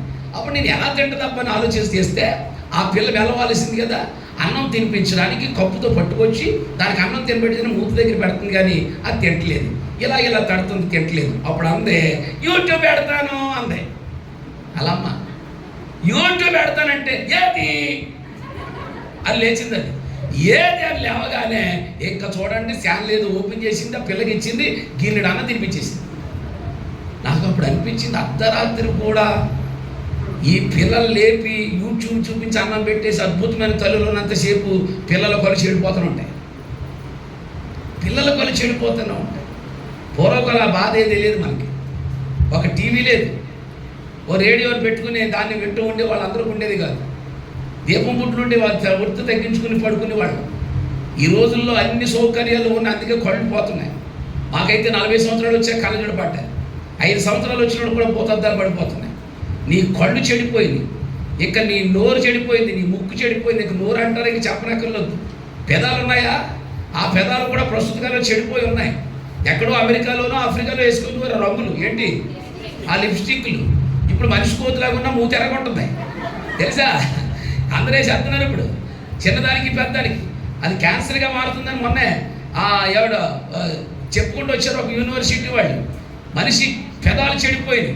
6వ అధ్యాయం దాకా వచ్చేటంత వరకు కూడా యెషయా గారు దర్శనాలు చూసేస్తున్నాను అనుకున్నాడు, బాగానే మాట్లాడేస్తున్నాను అనుకున్నాడు. అలాంటి యెషయా గారు 6వ అధ్యాయానికి వచ్చిన తర్వాత ఎప్పుడైతే దేవదూతలను చూశాడో, రెక్కలు కొట్టుకుని స్తుతిస్తూ చూశాడో, సింహాసనం దగ్గర కెరూబులు చూశాడో, అప్పుడు అంటున్నాడు, అయ్యో నేనేదో చాలా ఫ్రీగా ఉన్నాను అనుకున్నాను, కానీ అపవిత్రమైన పెదవులు కలిగిన వాడిని దేవా నీ అగ్ని పట్టుకొచ్చి నా పెదాలని ఎర్రగా కాల్చన్నాడు. అది కాల్చడం అంటే అది కానీ ఎర్రపి రాసుకోకూడదు. పెదాలు పాడైపోయి, నాలుగు పాడైపోయింది మనిషికి. ఏం మాట్లాడుతారో తెలియదు, ఎప్పుడు మాట్లాడుతారో తెలియదు, ఎలా మాట్లాడుతారో తెలియదు. నాలుగు అడ్డదిడ్డమైన అబద్ధాలు, తెల్లవారితే అబద్ధాలు. నాలుగు చెడిపోయింది, పెదాలు చెడిపోయినాయి, చేతులు చెడిపోయినాయి, కాళ్ళు చెడిపోయినాయి.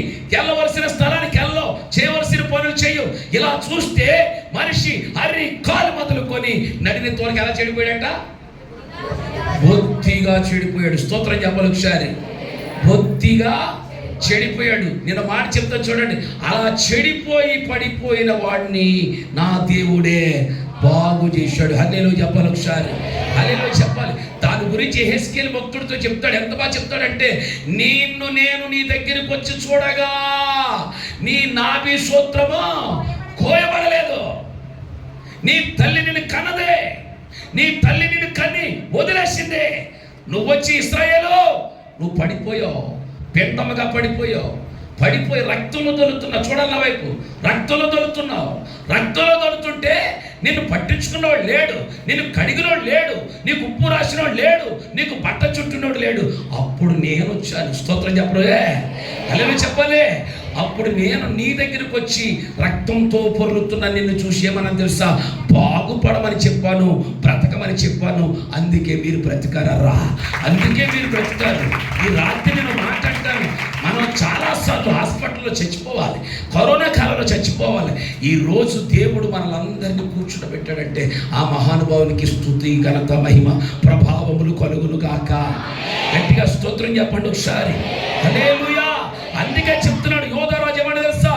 నీవు బొత్తిగా చెడిపోయినప్పుడు నీవే నన్ను బాగు చేయగలవు. చెప్పండి, ఇశ్రాయేలు చిన్నది ఏముంది? నా యజమానుడు బాగుపడతాడు. హల్లెలూయా చెప్పాలి ఒకసారి. ఇప్పుడు మీరు చెప్పండి, ఎవరిని అడిగినా సరే నా దేవుడు బాగు చేస్తాడు. హల్లెలూయా. ఇప్పుడు చాలా జాగ్రత్తగా వినండి. 2 పాయింట్స్ మీకు నేను గుర్తు చేస్తాను. 2 విషయాలు మీకు నేను జ్ఞాపకం చేస్తాను. దేవుడు ఎవరన్నా నేను బాగు చేసేవాడు. ఆమె చెప్పాలి. ఆయన చెడిపోయిన దానిని ఏం చేశాడు? బాగు చేస్తాడు. దేవుడు లోకమును చూడగా పాడైపోయింది, లోకాన్ని ప్రేమించాడు. ఆయన మనిషిని చూడగా బొత్తిగా చెడిపోయాడు. చెడిపోయిన మనిషి కోసం ప్రాణం పెట్టాడు. Every concept will be greatest. ఎందుకంటే ఆయన బాగు చేసే దేవుడు. గట్టిగా స్తోత్రం చెప్పాలి ఒకసారి. అందరూ బాగుపడాలని ఈ రాత్రి నేను అంటాను. మన జీవితాన్ని బాగు చేసే దేవుని దగ్గరకు వచ్చినందుకు ఆయననే మనం స్తుతించుదుము గాక. హల్లెలూయా. ఒక్క 2 సంగతులు చెప్పి నేను ముగిస్తాను. బాగు చేస్తాడని చెప్పుకొని వచ్చాం కదా. ఎలా బాగు చేస్తాడు? దేవుడు మనిషిని ఎలా బాగు చేస్తాడు? తెరవండి బైబిల్ గ్రంథం, కీర్తనల గ్రంథం 107వ సంకీర్తన. ఎలా బాగు చేస్తాడు దేవుడు? 107వ సంకీర్తన 20వ చరణం. ఆయన తన వాక్కును పంపి వారిని బాగు చేసాను. హల్లెలూయా అనండి. గట్టిగా స్తోత్రం చెప్పాలి. చేతులు పైకెత్తాలి. హల్లెలూయా చెప్పండి. చేతులు 2 పైకెత్తాలి. పైకెట్టి చప్పలు కొట్టండి గట్టిగా.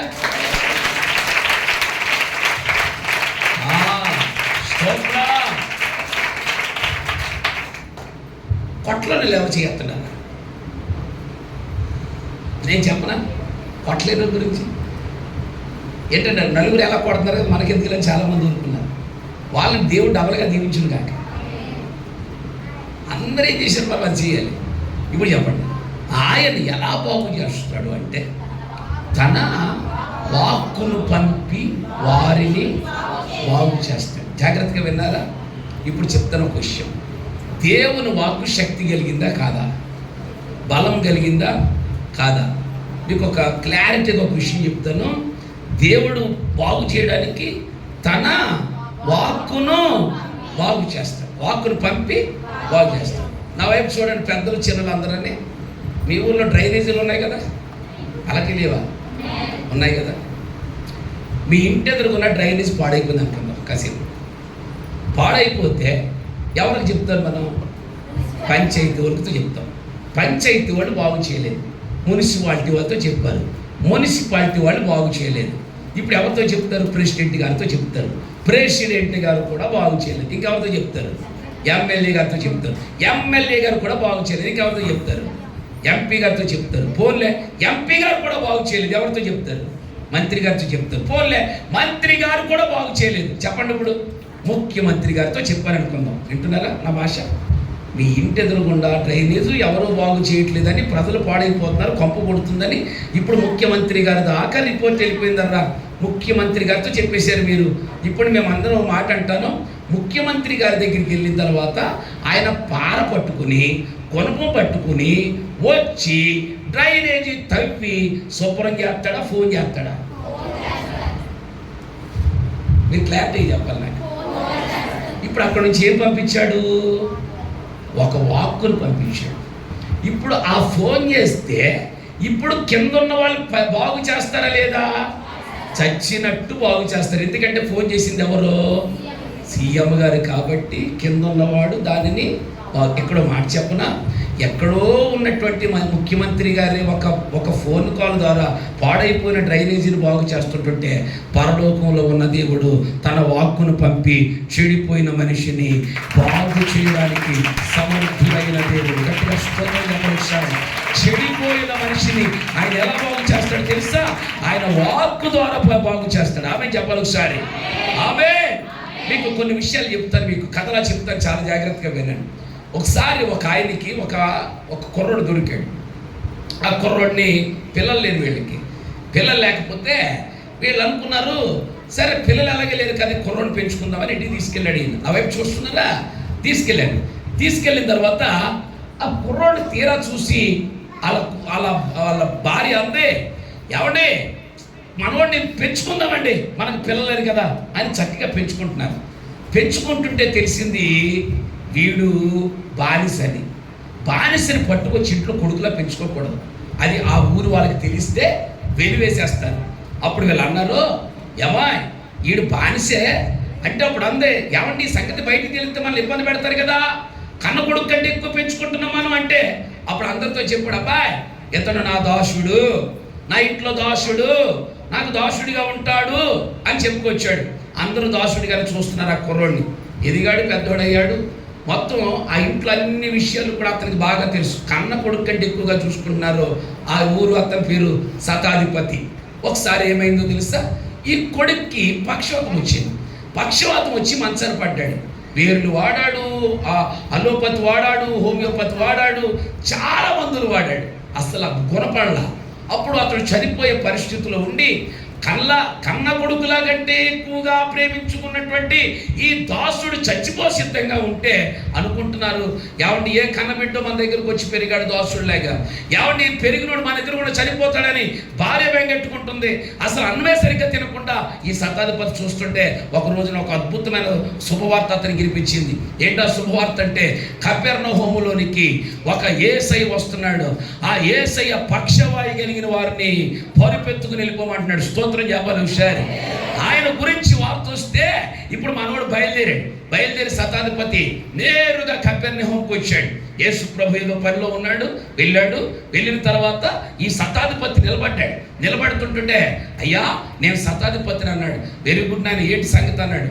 నాకు దాసుడు ఉన్నాడండి, అతడు మీ పక్షవాయువుతో మిగులు బాధపడుచున్నాడు, ఇంట్లో మంచాన్ని పడ్డాడు.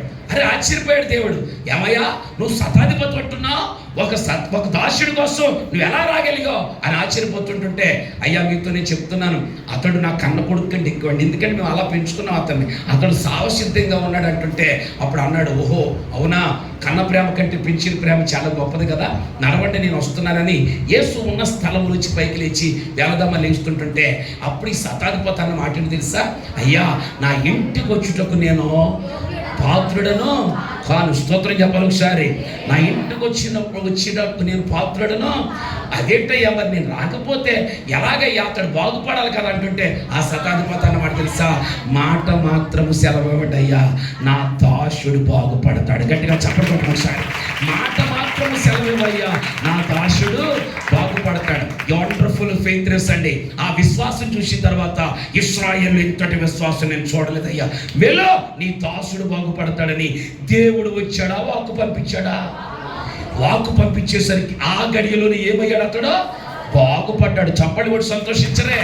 ఆ గడియలో ఏమయ్యాడు, బాగుపడ్డాడు. ఇలాంటి చెప్పనా, ఇప్పుడు దేవుడు తన వాక్కును పంపి బాగు చేయగలిగిన వాడు. గట్టిగా హల్లెలూయా చెప్పాలి ఒకసారి. హల్లెలూయా.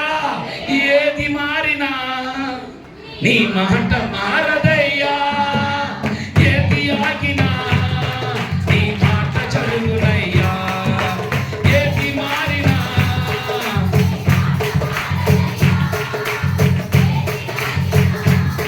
నీ మాట జరుగునయ్యా, నీ మాట జీవము గలదయ్యా, యేసయ్యా నీ మాట సత్యము గలదయ్యా, నీ మాట మార్పు లేనిదయ్యా,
మనిషిని బాగు చేసేది ఏమిటి? వాక్కు. ఆమె చెప్పాలి ఒకసారి. బొత్తిగా చెడిపోయినాడు బాగు చేసేదేంటి? ఆయన వాక్కును పంపి వారిని ఏం చేస్తాడు? బాగు చేస్తాడు. యేసయ్య 4 రోజులైంది నా దగ్గరకు వచ్చి, ఆల్రెడీ కబురు పెట్టాను కదయ్యా, 4 రోజులైంది లాజరు చనిపోయాడు, రాలేకపోతే వచ్చావా నాయన? నీవే గనక ఇప్పుడు ఇక్కడ ఉంటే గనక నా సహోదరుడు చనిపోయేవాడు కాదు. ఎవరంటున్నారు ఈ మాట? మార్త అంటుంది. చనిపోయేవాడు కాదయ్యా అని మార్త అంటుంటే చూడాలి నా వైపు. ఆ మాటకి అంటున్నాడు దేవుడు, మార్త ఊరుకో మార్త, పనుండా కానీ మార్త, మరియా ఎక్కడ ఉంది అన్నాడు. లోపల ఏడుస్తుందయ్యా పిచ్చిది, నీకోసం కన్ను కాయలా చూసింది, ఏడుస్తుందంటే అప్పుడు లోపలికి వెళ్ళాడు. లోపలికి వెళ్ళిన తర్వాత మరియా కూడా అంది, యేసయ్య ఇప్పుడు వచ్చావా? నీవే కనుకుంటే కనుక నా సహోదరుడు ఇక్కడ చనిపోయేవాడు కాదు అంది మరియా. వీళ్ళిద్దరు అన్న తర్వాత బయటకు వచ్చేసాడు ఆయన. యూదులందరూ వచ్చాడు. అరే ఇతడు ఏమైపోతాడో, బహుగా ప్రేమించి లాజరు చనిపోయాడు అనుకుని చూడడానికి వచ్చాడు. ఈలోగా చూడడానికి వచ్చిన వాళ్ళందరూ యేసయ్యను చూసిన తర్వాత బయటకు వచ్చి వెళ్తూ అన్నాడు, మార్త లాజరు ఎక్కడున్నాడు అన్నాడు. సమాధి చేయబడ్డారయ్యా అంది. ఎక్కడ సమాధి చేయబడ్డారు అని అడిగాడు. అయ్యా సమాధులు పెట్టేశామయ్యా అంది. 4 రోజులైంది కదా, పెట్టేశామయ్యా అన్నాడు. నడు సమాధిలో ఉన్న లాజరు దగ్గరికి అన్నాడు. నోటి మీద వేలేసుకుని, అదేంటయ్యా ఆయన చనిపోయాడు కదా, డీకాంపోజ్ అయిపోయింది కదా, బాడీ కుళ్ళు కంపు పడుతుంది కదా, పురుగులు పట్టేస్తాయి కదా 4 రోజులైందంటే. మార్త నడు, నేను అతను చూడాలనుకుంటున్నాను. అది కాదయ్యా అంటే, నడవు మార్త, నమ్మిన ఎడల ఆయన మహిమ చూస్తావు. స్తోత్రం చెప్పాలి ఒకసారి. ఆ మాటకి యూదులందరూ అనుకున్నారు, ఇదేంట్రా బాబు, ఇతనేంటి సమాధి దగ్గర తీసుకెళ్తానంటాడు, నమ్మమంటాడు, ఏం జరుగుతుంది, ఒరే రండ్రా చూద్దామని వేల కొద్ది జనాంగం అందరూ వచ్చారు. సమాధి కాడికి వచ్చారు. అడ్డుగా పెట్టిన రాయిని దొర్లించమన్నాడు, దొర్లించారు. దొర్లించిన తర్వాత యేసు కొద్దిగా కన్నీళ్లు విడిచి, ఇప్పుడు నా వైపు చూడాలి మీరు, కన్నీళ్లు విడిచి సమాధిలో ఉన్న లాజరు దగ్గరికి అతడు వెళ్ళలేదు, ముట్టలేదు, పట్టుకోలేదు. సమాధి దగ్గరికి తల ఉంచి లోపలికి ఎత్తి తన వాక్కును పంపుతున్నాడు.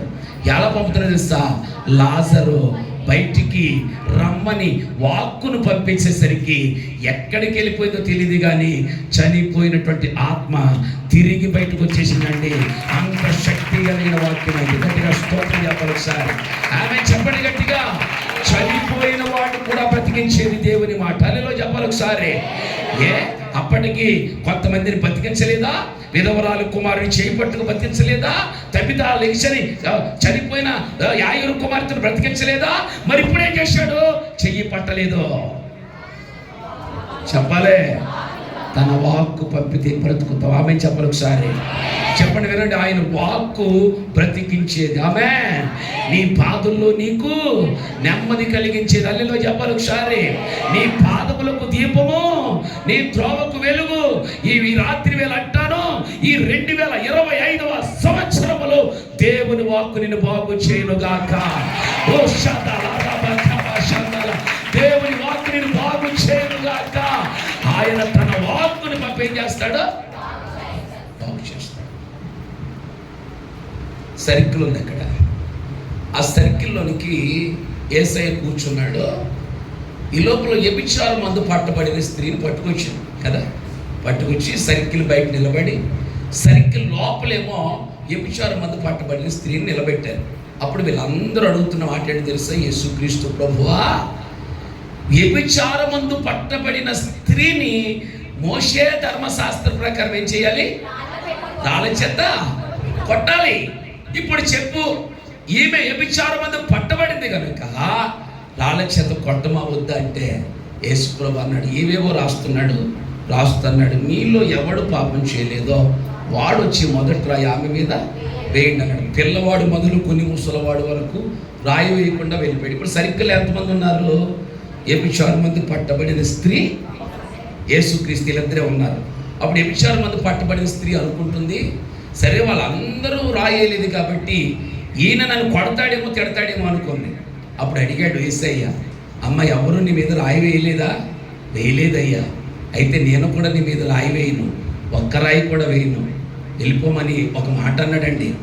అప్పటి వరకు ఎవ్వడూ పలకలేని మాట, అప్పటి వరకు ఎవడు సంబోధించలేనటువంటి కమ్మనైన మాట, అమ్మదనాన్ని గుర్తు చేసే ఆ మాట అన్నాడని. వ్యభిచారం మందు పట్టబడిన స్త్రీని నా నజరేయుడని యేసు మరి తెలుసా అమ్మ అన్నాడండి. అమ్మ అన్న ఒక్క మాట ఆమె బ్రతుకును బాగు చేసేసింది. గట్టిగా స్తోత్రం చెప్పండి సార్. ఆ ఒక్క మాట నిన్ను ప్రేమగా పలకరించేవాడు ఎవడైనా ఉన్నాడంటే నా నజరేయుడని యేసు. గట్టిగా హల్లెలూయా చెప్పండి సార్. ఒక వ్యభిచారం మందు పట్టబడిన స్త్రీని కూడా అమ్మా అని పలకరించాడంటే ఆమె ఎక్కడ దాకా తెలుసా, దేవుని కోసం సాక్షిగా బతికి బాగుపడి చనిపోయింది. చెప్పండి, ఇప్పుడు ఎలా బాగు చేస్తాడు ఆయన? వాక్కును పంపి వారిని ఏం చేశాడు? బాగు చేస్తాడు. హల్లెలూయా. చెడిపోయిన మనిషిని, బొత్తిగా చెడిపోయిన మనిషిని, ఒకవేళ నీ భర్త కోసం నువ్వు ప్రార్థన చేస్తున్నావేమో, భార్య కోసం భర్తగా చేస్తున్నావేమో, కూతురు కోసం చేస్తున్న తల్లిదండ్రులారా, కుమారుల కోసం ప్రార్థన చేస్తున్న తల్లిదండ్రులారా, తల్లిదండ్రులు బాగుపడాలని ప్రార్థన చేస్తున్న బిడ్డలారా, అత్తగారి కోసం, కోడల కోసం బాగుపడాలని ప్రార్థన చేస్తున్న వారులారా, ఈ రాత్రి నువ్వు నమ్ము, వాక్కును పంపించి దేవుడు వారిని బాగు చేయబోతున్నాడు. వాక్కును పంపించి బాగు చేయబోతున్నాడు ఆయన వాక్కు శక్తి కలిగిందైతే ఈ రాత్రి ఆ వాక్కు బాగు చేయనుగాక. ఆమె చెప్పండి ఒకసారి. ఇక రెండవది, ఇంకెలా బాగు చేస్తాడు ఆయన? యెషయా గ్రంథం, రెండవ రాజుల గ్రంథం 20వ అధ్యాయం 5వ వచనం. రాజుల 2వ గ్రంథం 20. చెప్పండి. అనుము దావీదునకు దేవుడగు సెలవిచ్చినదేమనగా, నీవు కన్నీళ్లు విడిచుట చూచి తిని నీ ప్రార్థన నేను అంగీకరించి ఉన్నాను, నేను నిన్ను బాగు చేస్తాను. గట్టిగా హల్లెలూయా చెప్పండి ఒకసారి. ఒకటి వాక్కును పంపి బాగు చేస్తాడు, రెండవదట ప్రార్థన వలన బాగు చేస్తాడు. హల్లెలూయా చెప్పండి ఒకసారి. ప్రార్థన అంగీకరించి దేవుడు ఏం చేస్తున్నాడు? మనల్ని బాగు చేస్తాడు. నా వైపు చూడాలి మీరు అందరూ. ఈ 2025 సంవత్సరంలో ఈ మందిరములో ఈ నెలలో జరిగిన ఈ 3 దినాల ఉపవాస కూడికలో నువ్వు ఏదైతే ప్రార్థన చేసావో నీ ప్రార్థన విని నా దేవుడు బాగు చేయనుగాక. హల్లెలూయా చెప్పాలి ఒకసారి. నీ ప్రార్థన విని దేవుడు ఏం చేస్తాడో బాగు చేసే దేవుడు. వింటున్నారా? ప్రార్థన వ్యర్థంగా పోదు. మీది వచ్చామా వెళ్ళిపోయామని కాదు, మీరు చేసిన ప్రతి ప్రార్థన దేవుడు ఆలకించాడు. నమ్మిన వారు ఆమేనండి. ప్రార్థన ఆలకించి నేను బాగు చేసే దేవుడు ఆయన. ఆయన బాగు చేసే దేవుడు. నువ్వు ఏ అంశం గురించి ప్రార్థన చేస్తున్నావు? ఒక సేవకుడిగా నేను బలపరిచి వెళ్తున్నాను. నీ ప్రార్థన దేవుడు అంగీకరించాడు. నీ ప్రార్థన విని బాగు చేయబోతున్నాడు. నువ్వు ఏదైతే ప్రార్థన చేసావో నీ బిడ్డను బాగు చేయబోతున్నాడు. నీ ప్రార్థన వల్ల భర్తను బాగు చేయబోతున్నాడు. నీ ప్రార్థన వల్ల ఆరోగ్యం బాగు చేయబోతున్నాడు. నీ ఉద్యోగాన్ని, వ్యాపారాన్ని, కుటుంబాన్ని, గ్రామాన్ని, సంఘాన్ని, సమస్తాన్ని నీ ప్రార్థన వల్ల నా దేవుడు బాగు చేయునుగాక. హల్లెలూయా. ఎస్, ఆయన బాగు చేసే దేవుడు. ఆయన ఖచ్చితంగా బాగు చేసే దేవుడు. ప్రార్థన ఆలకించే దేవుడు. చాలామంది ఏమంటారు తెలుసా? మొన్న ఒక ఆవిడ వచ్చి నాతో అంటుంది, పాస్టర్ గారండి నాకు ప్రార్థన రాదు, నా కోసం ప్రార్థన చేయండి నాకు. అదేంటిది? ప్రార్థన రాదంటే నేను ఒప్పుకోను. ప్రార్థన అంటే ఎవరితో మాట్లాడటం? దేవునితో మాట్లాడటం కష్టమా సులువా? ఎందుకంటే దగ్గర ఉన్నాడు కదా, దగ్గర ఉండి కూడా ఎన్నుకోవాలని చెప్పొచ్చు. మనం చాలా ఈజీగా మాట్లాడవచ్చు. మనం కొన్ని ఆయన మార్కులు వేస్తాడా? ప్రార్థన చేయాలంటే చాలామందికి ఎంత భయమో. ప్రార్థనకి స్టైల్ ఉండదండి, ఎలాగైనా చేయొచ్చు. మనం పరిశుద్ధుడు అయిన తండ్రి అనక్కర్లొద్దు, ఎలా చేసినా ప్రార్థన ఆలకిస్తాడు. కొంతమందికి ప్రార్థన రాదంటారు. డాక్టర్ గారితో మాట్లాడటం వచ్చారా? అదే చెప్పాలి మీరు అందరూ. దానికి ఎంత చదువుకోవాలి? డాక్టర్ గారితో మాట్లాడాలంటే నీకు తలనొప్పి వస్తుంది, అవునా? తలనొప్పి వస్తే తగ్గట్లేదు, డాక్టర్ గారి దగ్గరికి వెళ్తావు, మాట్లాడతావు లేదా? గట్టిగా చెప్పాలి. నాకు మాట్లాడతావు లేదా? ఎంత అందంగా చెప్తావు తెలుసా? అక్కడికి వెళ్ళి 500 రూపాయల చీటీ తీసుకుని డాక్టర్ గారి దగ్గరికి వెళ్ళి ఆ లోపల వెనకాల ఎదురు ఒక 6 ఉంటారు కదా, మధ్యలో నీ చీటీ ఉంటుంది. చీటీ కొనుక్కుని డాక్టర్ గారి దగ్గరికి వెళ్తావు. తలపోటు చెప్పాలన్నమాట. ఇప్పుడు డాక్టర్ గారి దగ్గరికి వెళ్తే మంచి రూమ్ ఉంటుంది, లోపల చైర్లో ఊగుతో కూర్చుంటాడు ఆయన. స్టెప్ ఉంటుంది, నీకు పక్కన కూర్చోడానికి సీట్ ఉంటుంది. ఆ సీట్లో అదే ఆ కుర్చీ మీద కూర్చొని చెప్పాలన్నమాట. చెప్తావు లేదా? ఇది చెప్పడానికి ఏమన్నా పెద్ద క్వాలిఫికేషన్స్ ఏమైనా ఉండాలా? డిగ్రీ చేయాలా? అక్కడికి వెళ్ళి కూర్చున్నాక డాక్టర్ గారి దగ్గరికి వెళ్ళి సిగ్గుపడతావా? అయ్యో మేము చూస్తుంటే అయ్యో సిగ్గేస్తుందంటావా? అంటావా? అనగనగా ఒకవేళ నిజంగా అలాగనవంటే ఏమంటారు తెలుసు? ఒరే దీన్ని ఈడ్చేయండి అంటాడు. వెనకాల 3 మంది పేషెంట్లు నన్ను చూసి సిగ్గుపడుతుంది ఏంట్రా అంటారు. కూర్చోబెడతాడుగా నిన్ను. కూర్చోబెట్టిన తర్వాత ఎన్ని కబుర్లు చెప్తే చెప్పండి, నీకు వచ్చిన జబ్బేంటి? తలనొప్పి. ఎన్ని కబుర్లు చెప్తే తెలుసు, మెల్ల ఆగేస్తున్నాయండి ఒకటే, మళ్ళీ రాసేస్తాడు ఆయన. కాళ్ళు ఆగేస్తున్నాయండి, జబ్బేంటి? ఎన్ని ఆగేస్తున్నాయి నీకు? తల్ల ఆగేస్తుందండి, రాసేస్తాడు. మెల్ల ఆగేస్తున్నాయండి, రాసేస్తాడు. నడువులు ఆగేస్తుందండి, రాసేస్తాడు. కాళ్ళు ఆగేస్తున్నాయండి, రాసేస్తాడు. అన్ని టెస్టులు రాసేసి అది లాగేస్తుంది ఇది లాగేస్తుంది అంటే నీ దగ్గర ఉన్నదంతా ఆయన లాగేస్తాడు. ఉన్నదంతా ఆయన లాగేస్తాడు. ఇప్పుడు చెప్పండి, డాక్టర్ గారి దగ్గరికి వెళ్ళి ఎంతసేపు మాట్లాడతామంటే ఉన్న జబ్బులు, భవిష్యత్తులో వచ్చే జబ్బులు 500 చీటీ కొన్నావు కదా, అన్నింటికి వెళ్ళి మందులు వస్తాయని మొత్తం చెప్పేస్తాం. ఇంకా అంతమంది రాకుండా చీటీ కట్టుకుంటాం. మీతో మాట చెప్తాను, ఒక డాక్టర్ గారితో అంతసేపు నువ్వు మాట్లాడగలిగావంటే దేవునితో మాట్లాడలేమా? ఇంకా చెప్పనా, మనకున్న సమస్యలే కదండి, ప్రపంచ సమస్యలే కాదమండి, సంఘపు సమస్య ఏదైనా దేవునితో మాట్లాడగలిగితే డాక్టర్ గారికన్నా విసుగుపడుతుందేమో కానీ దేవునికి విసుగుపడుతుంది. గట్టిగా స్తోత్రం చెప్పాలి ఒకసారి. అందుకని ప్రార్థనకు చెవియొగ్గే దేవుడు, ప్రార్థన ఆలకించే గొప్ప దేవుడు, బాగు చేసే మన దేవుడరా, బాగు చేసే మన దేవుడు. స్తోత్రం చెప్పాలి ఒకసారి. హల్లెలూయా చెప్పండి ఒకసారి. ఎంతసేపు మాట్లాడగలమో ఒక ఉదాహరణ చెప్తాను మీకు. నేను మోషేను దేవుడు సీనాయి పర్వతం మీదకి రమ్మన్నాడు. నా వైపు చూడాలి, ఈ లాజిక్ మీకు అర్థం అవ్వాలి. మోషేను దేవుడు సీనాయి పర్వతం మీదకి రమ్మన్నాడు. సీనాయి పర్వతం మీదకి మా నోడు వెళ్ళినప్పుడు ఎలా వెళ్ళాడు తెలుసా? అలా వెళ్ళి ఇలా వచ్చేద్దాం అనుకున్నాడు. తెలుసా మీకు? అలా వెళ్ళి ఇలా వచ్చేద్దాం అనుకున్నాడు. ఎందుకు ఈ మాట నేను చెప్పానంటే, అలా వెళ్ళి ఇలా వచ్చేద్దాం అన్నాడు కాబట్టే ఓ మాట చెప్తాను. మోషే నువ్వు నా దగ్గరికి రా, 40 రోజుల దగ్గర అన్నాడా? అనలేదుగా. సీనాయి పర్వతం మీదకి రమ్మన్నాడు. మోషే గారు బయలుదేరారు. ఒకవేళ ఇలాగ అనుకుందాం, మోషే 40 పగళ్ళు 40 రాత్రులు నువ్వు నా దగ్గర ఉండాలంటే మోషే ఏం చేద్దుడు? పులకాలు చేసుకుని, చపాతీలు చేసుకుని, కుర్మా వండుకొని, దాంట్లో అన్నీ వండుకొని, నీళ్ళతిత్తి తీసుకుని 40 రోజులు సరిపడగా సొరగట్టుకెళ్ళాడు. కానీ ఆయన పట్టుకెళ్ళాడా అంటే అర్థం ఏంటి? ఇప్పుడు అలా వెళ్ళి ఇలా వచ్చేద్దాం అనుకున్నాడు. వచ్చేద్దాం అనుకునేలాగా దేవునితో మాట్లాడుతున్నాడు. ఇద్దరు కూర్చున్నారు ఎదురు బదులుగా. ఒక్కొక్క మాట మాట్లాడుకుంటుంటే, వీళ్ళిద్దరూ మాట్లాడుకుంటూ ఉంటుంటే, 1 రోజు కాదు, 2 రోజులు కాదు, 10 రోజులు కాదు, 20 రోజులు కాదు, 40 పగల్లో 40 రాత్రులు. పోనీ ఆయన ఏమైనా పెట్టాడంటే ఆయన కూడా ఏం పెట్టలేదు, అసలు మాటే తప్ప ఇంకేమీ లేదండి. 40 పగళ్ళు 40 రాత్రులు ఉన్న తర్వాత ఆయన ఆకాశము నుండి ఆయన పట్టుకుని వస్తుంటే వారిని చూసిన ఇశ్రాయేలీలు, అహరోను వీళ్ళ ముఖం వెరసిపోయారట. ఎందుకంటే మోషే ముఖ చర్మం ఏమైపోయింది? ప్రకాశిస్తుందట. గట్టిగా స్తోత్రం చెప్పాలి ఒకసారి. దేవునితో గడిపిన వాడు ముఖం ప్రకాశిస్తుంది. హల్లెలూయా చెప్పాలి ఒకసారి. ఈ 3 దినాలు మీరు నిజంగా ఉపవాసం ఉంటే కనుక మీ ముఖాలు ప్రకాశిస్తాయి. ఫేరులోని బయట ఆడేస్తారు తెలుసా? మీరు ఏదైతే వాడతారని బయట పారేస్తారు. మనమా అసలు ఉపవాసంలా చేయం కాబట్టి మనం ఉపవాసం అయిపోయేసరికి రైలు కింద పెట్టిన 5 పైసల పిల్లల్లాగా బొగ్గలు సాగిపోయి సొట్లడిపోయి సగం అయిపోతున్నాం. మనమే ఉపవాసం ఉన్నట్టుగా అందరితో చెప్పేసి ఏమే అలా ఊగుతున్నావు? 3 రోజులు నీ ఉపవాసం తగలయ్యా. మొత్తం అందరితో చెప్పేస్తా 3 రోజులు ఉపవాసం ఉన్నా అని. మరి మోషే అలాగే ఎవ్వరికి చెప్పలేదు. 40 రోజులు ఉంటే అంతటి బలం సంపాదించుకున్నాడండి. నేనేమంటాను తెలుసా? ఉపవాసంతో చేయగలిగితే దానికి మించిన బలమైన ప్రార్థన సృష్టిలో లేదండి. ఆ ప్రార్థన విని దేవుడి నిన్ను బాగు చేయను గాక. గట్టిగా స్తోత్రం చెప్పండి ఒకసారి. చివరి మాట చెప్తున్నాను మీకు నేను. ఇశ్రాయేలు ప్రజలు నడిపించడానికి 3 ఉన్నారండి. మోషే, అహరోను, మిరియాము. అవునా? వీళ్ళ 3 ఇశ్రాయేల్ సైన్యాన్ని కానాను దేశం దాకా నడిపిస్తున్నారు. విన్నారు కదా? నడిపిస్తుంటే ఈలోగా మోషే గారికి ఎందుకు వచ్చిందో అవసరం వచ్చింది. కూషు దేశపు స్త్రీని పెళ్లి చేసుకున్నాడు. ఏం చేసుకున్నాడు? కూషు దేశపు స్త్రీని పెళ్లి చేసుకున్నాడు. ఆయన పెళ్లి చేసుకోవటం ఎవరికి నచ్చలేదు? అహరోనికి అలాగే నచ్చలా. ఎలా సనుక్కున్నారు తెలుసా? అరేట్రా అని అన్నదానం చేసుకున్నాడు. ఆ నీకురోదాన్ని చేసుకున్నాడేంటి? ఆడ పరిశుద్ధుడా, మనతో చెప్పడేం చెప్పడు. పైగా దేవుడి కన్నా ఉండాలి. ప్రతిదానికి వస్తాడు, మోషేని పలకరిస్తాడు. మోషే పరిశుద్ధుడా అని చెప్పి మోషే మీద ఎన్ని సనుక్కోవాలి ఇద్దరనే. వీళ్ళిద్దరూ సనుక్కుంటే నా వైపు చూడాలి.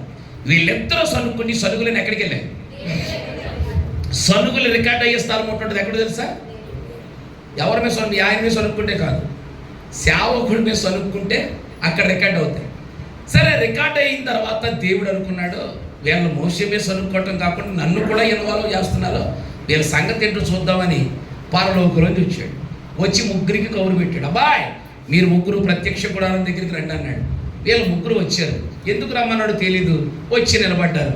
నిలబడిన తర్వాత ఆయన అడిగినా, రే అహరోను, మిరియాము, మోషేను బయట ఇడిచిపెట్టి మీరిద్దరూ లోపలికి రండి అన్నాడు. ముఖముఖాలు చూసుకున్నారు. లోపలికి వచ్చారు. లోపలికి వచ్చిన తర్వాత ఇవ్వవలసిన కోటింగ్ అంతా ఇచ్చేసాడు ఆయన. మా మోషే కోసం నువ్వు ఇష్టం వచ్చిన మాట్లాడుకుంటావా? అతను మా నాన్న అతను ఏదో పెళ్లి చేసుకున్నాడు, నీకు నచ్చితే నచ్చినట్టు ఉండు, లేకపోతే లేకపోయినట్టు ఉండు. మోషే మీద సనుక్కుంటారా? సేవకుడి మీద సనుక్కోవడానికి భయమే లేదా?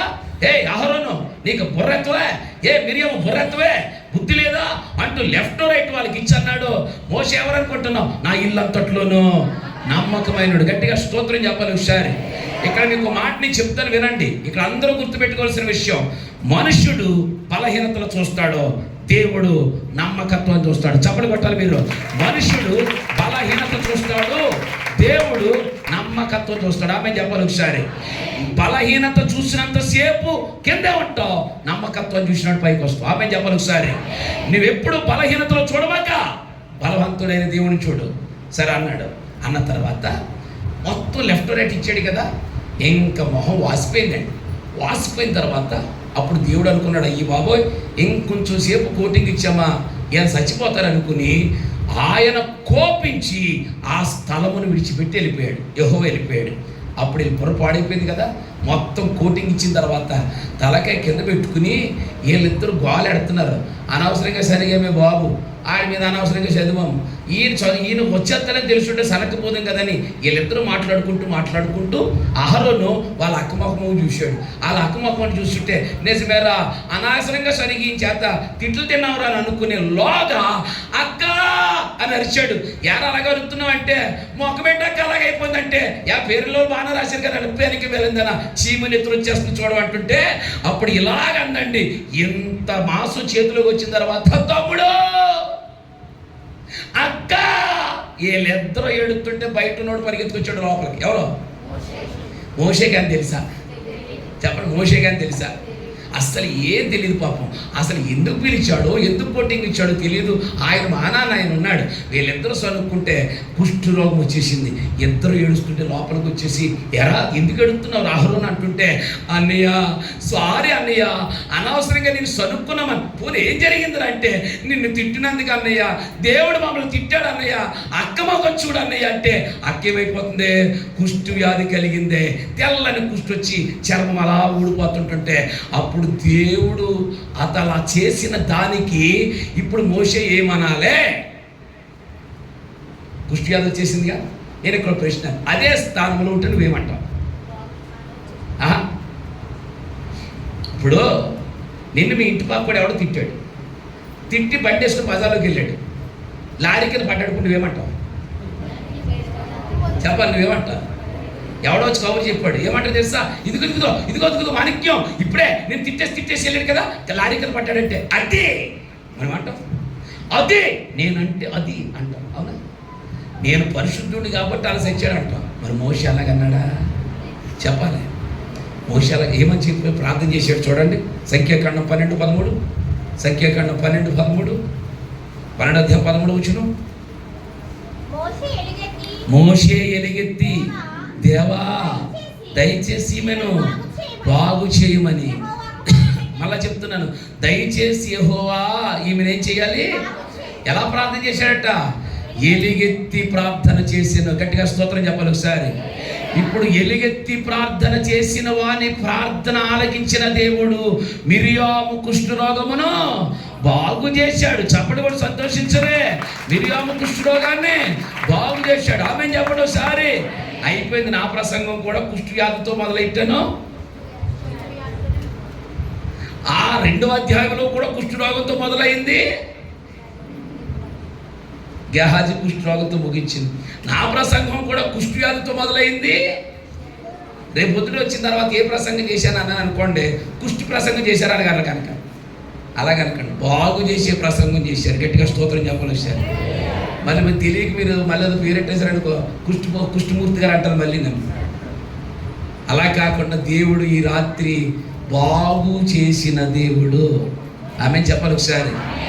నేను మరలా ముగిస్తూ మాట చెబుతాను. నీ ప్రార్థన విని దేవుడు నిన్ను బాగు చేస్తాడు. నీ ప్రార్థన విని నీ శత్రువును కూడా దేవుడు బాగు చేస్తాడు.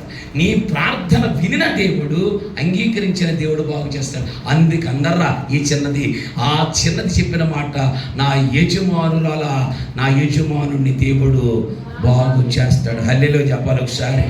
అందుకు అందనమాట, ఈ ఇశ్రాయేలు చిన్నది, నా యజమానుడు అతను ఏం చేస్తాడు?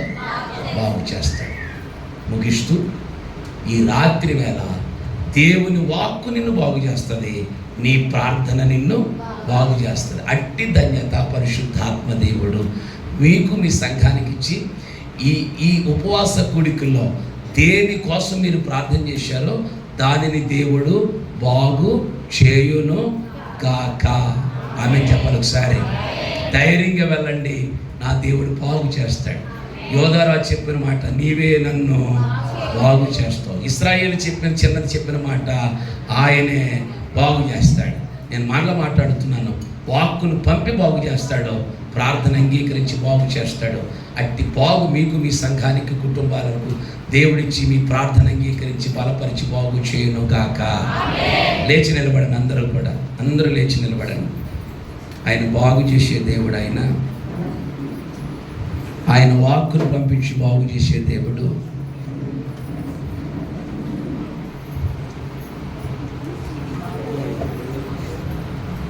ఆయన మాటలో బాగుంది.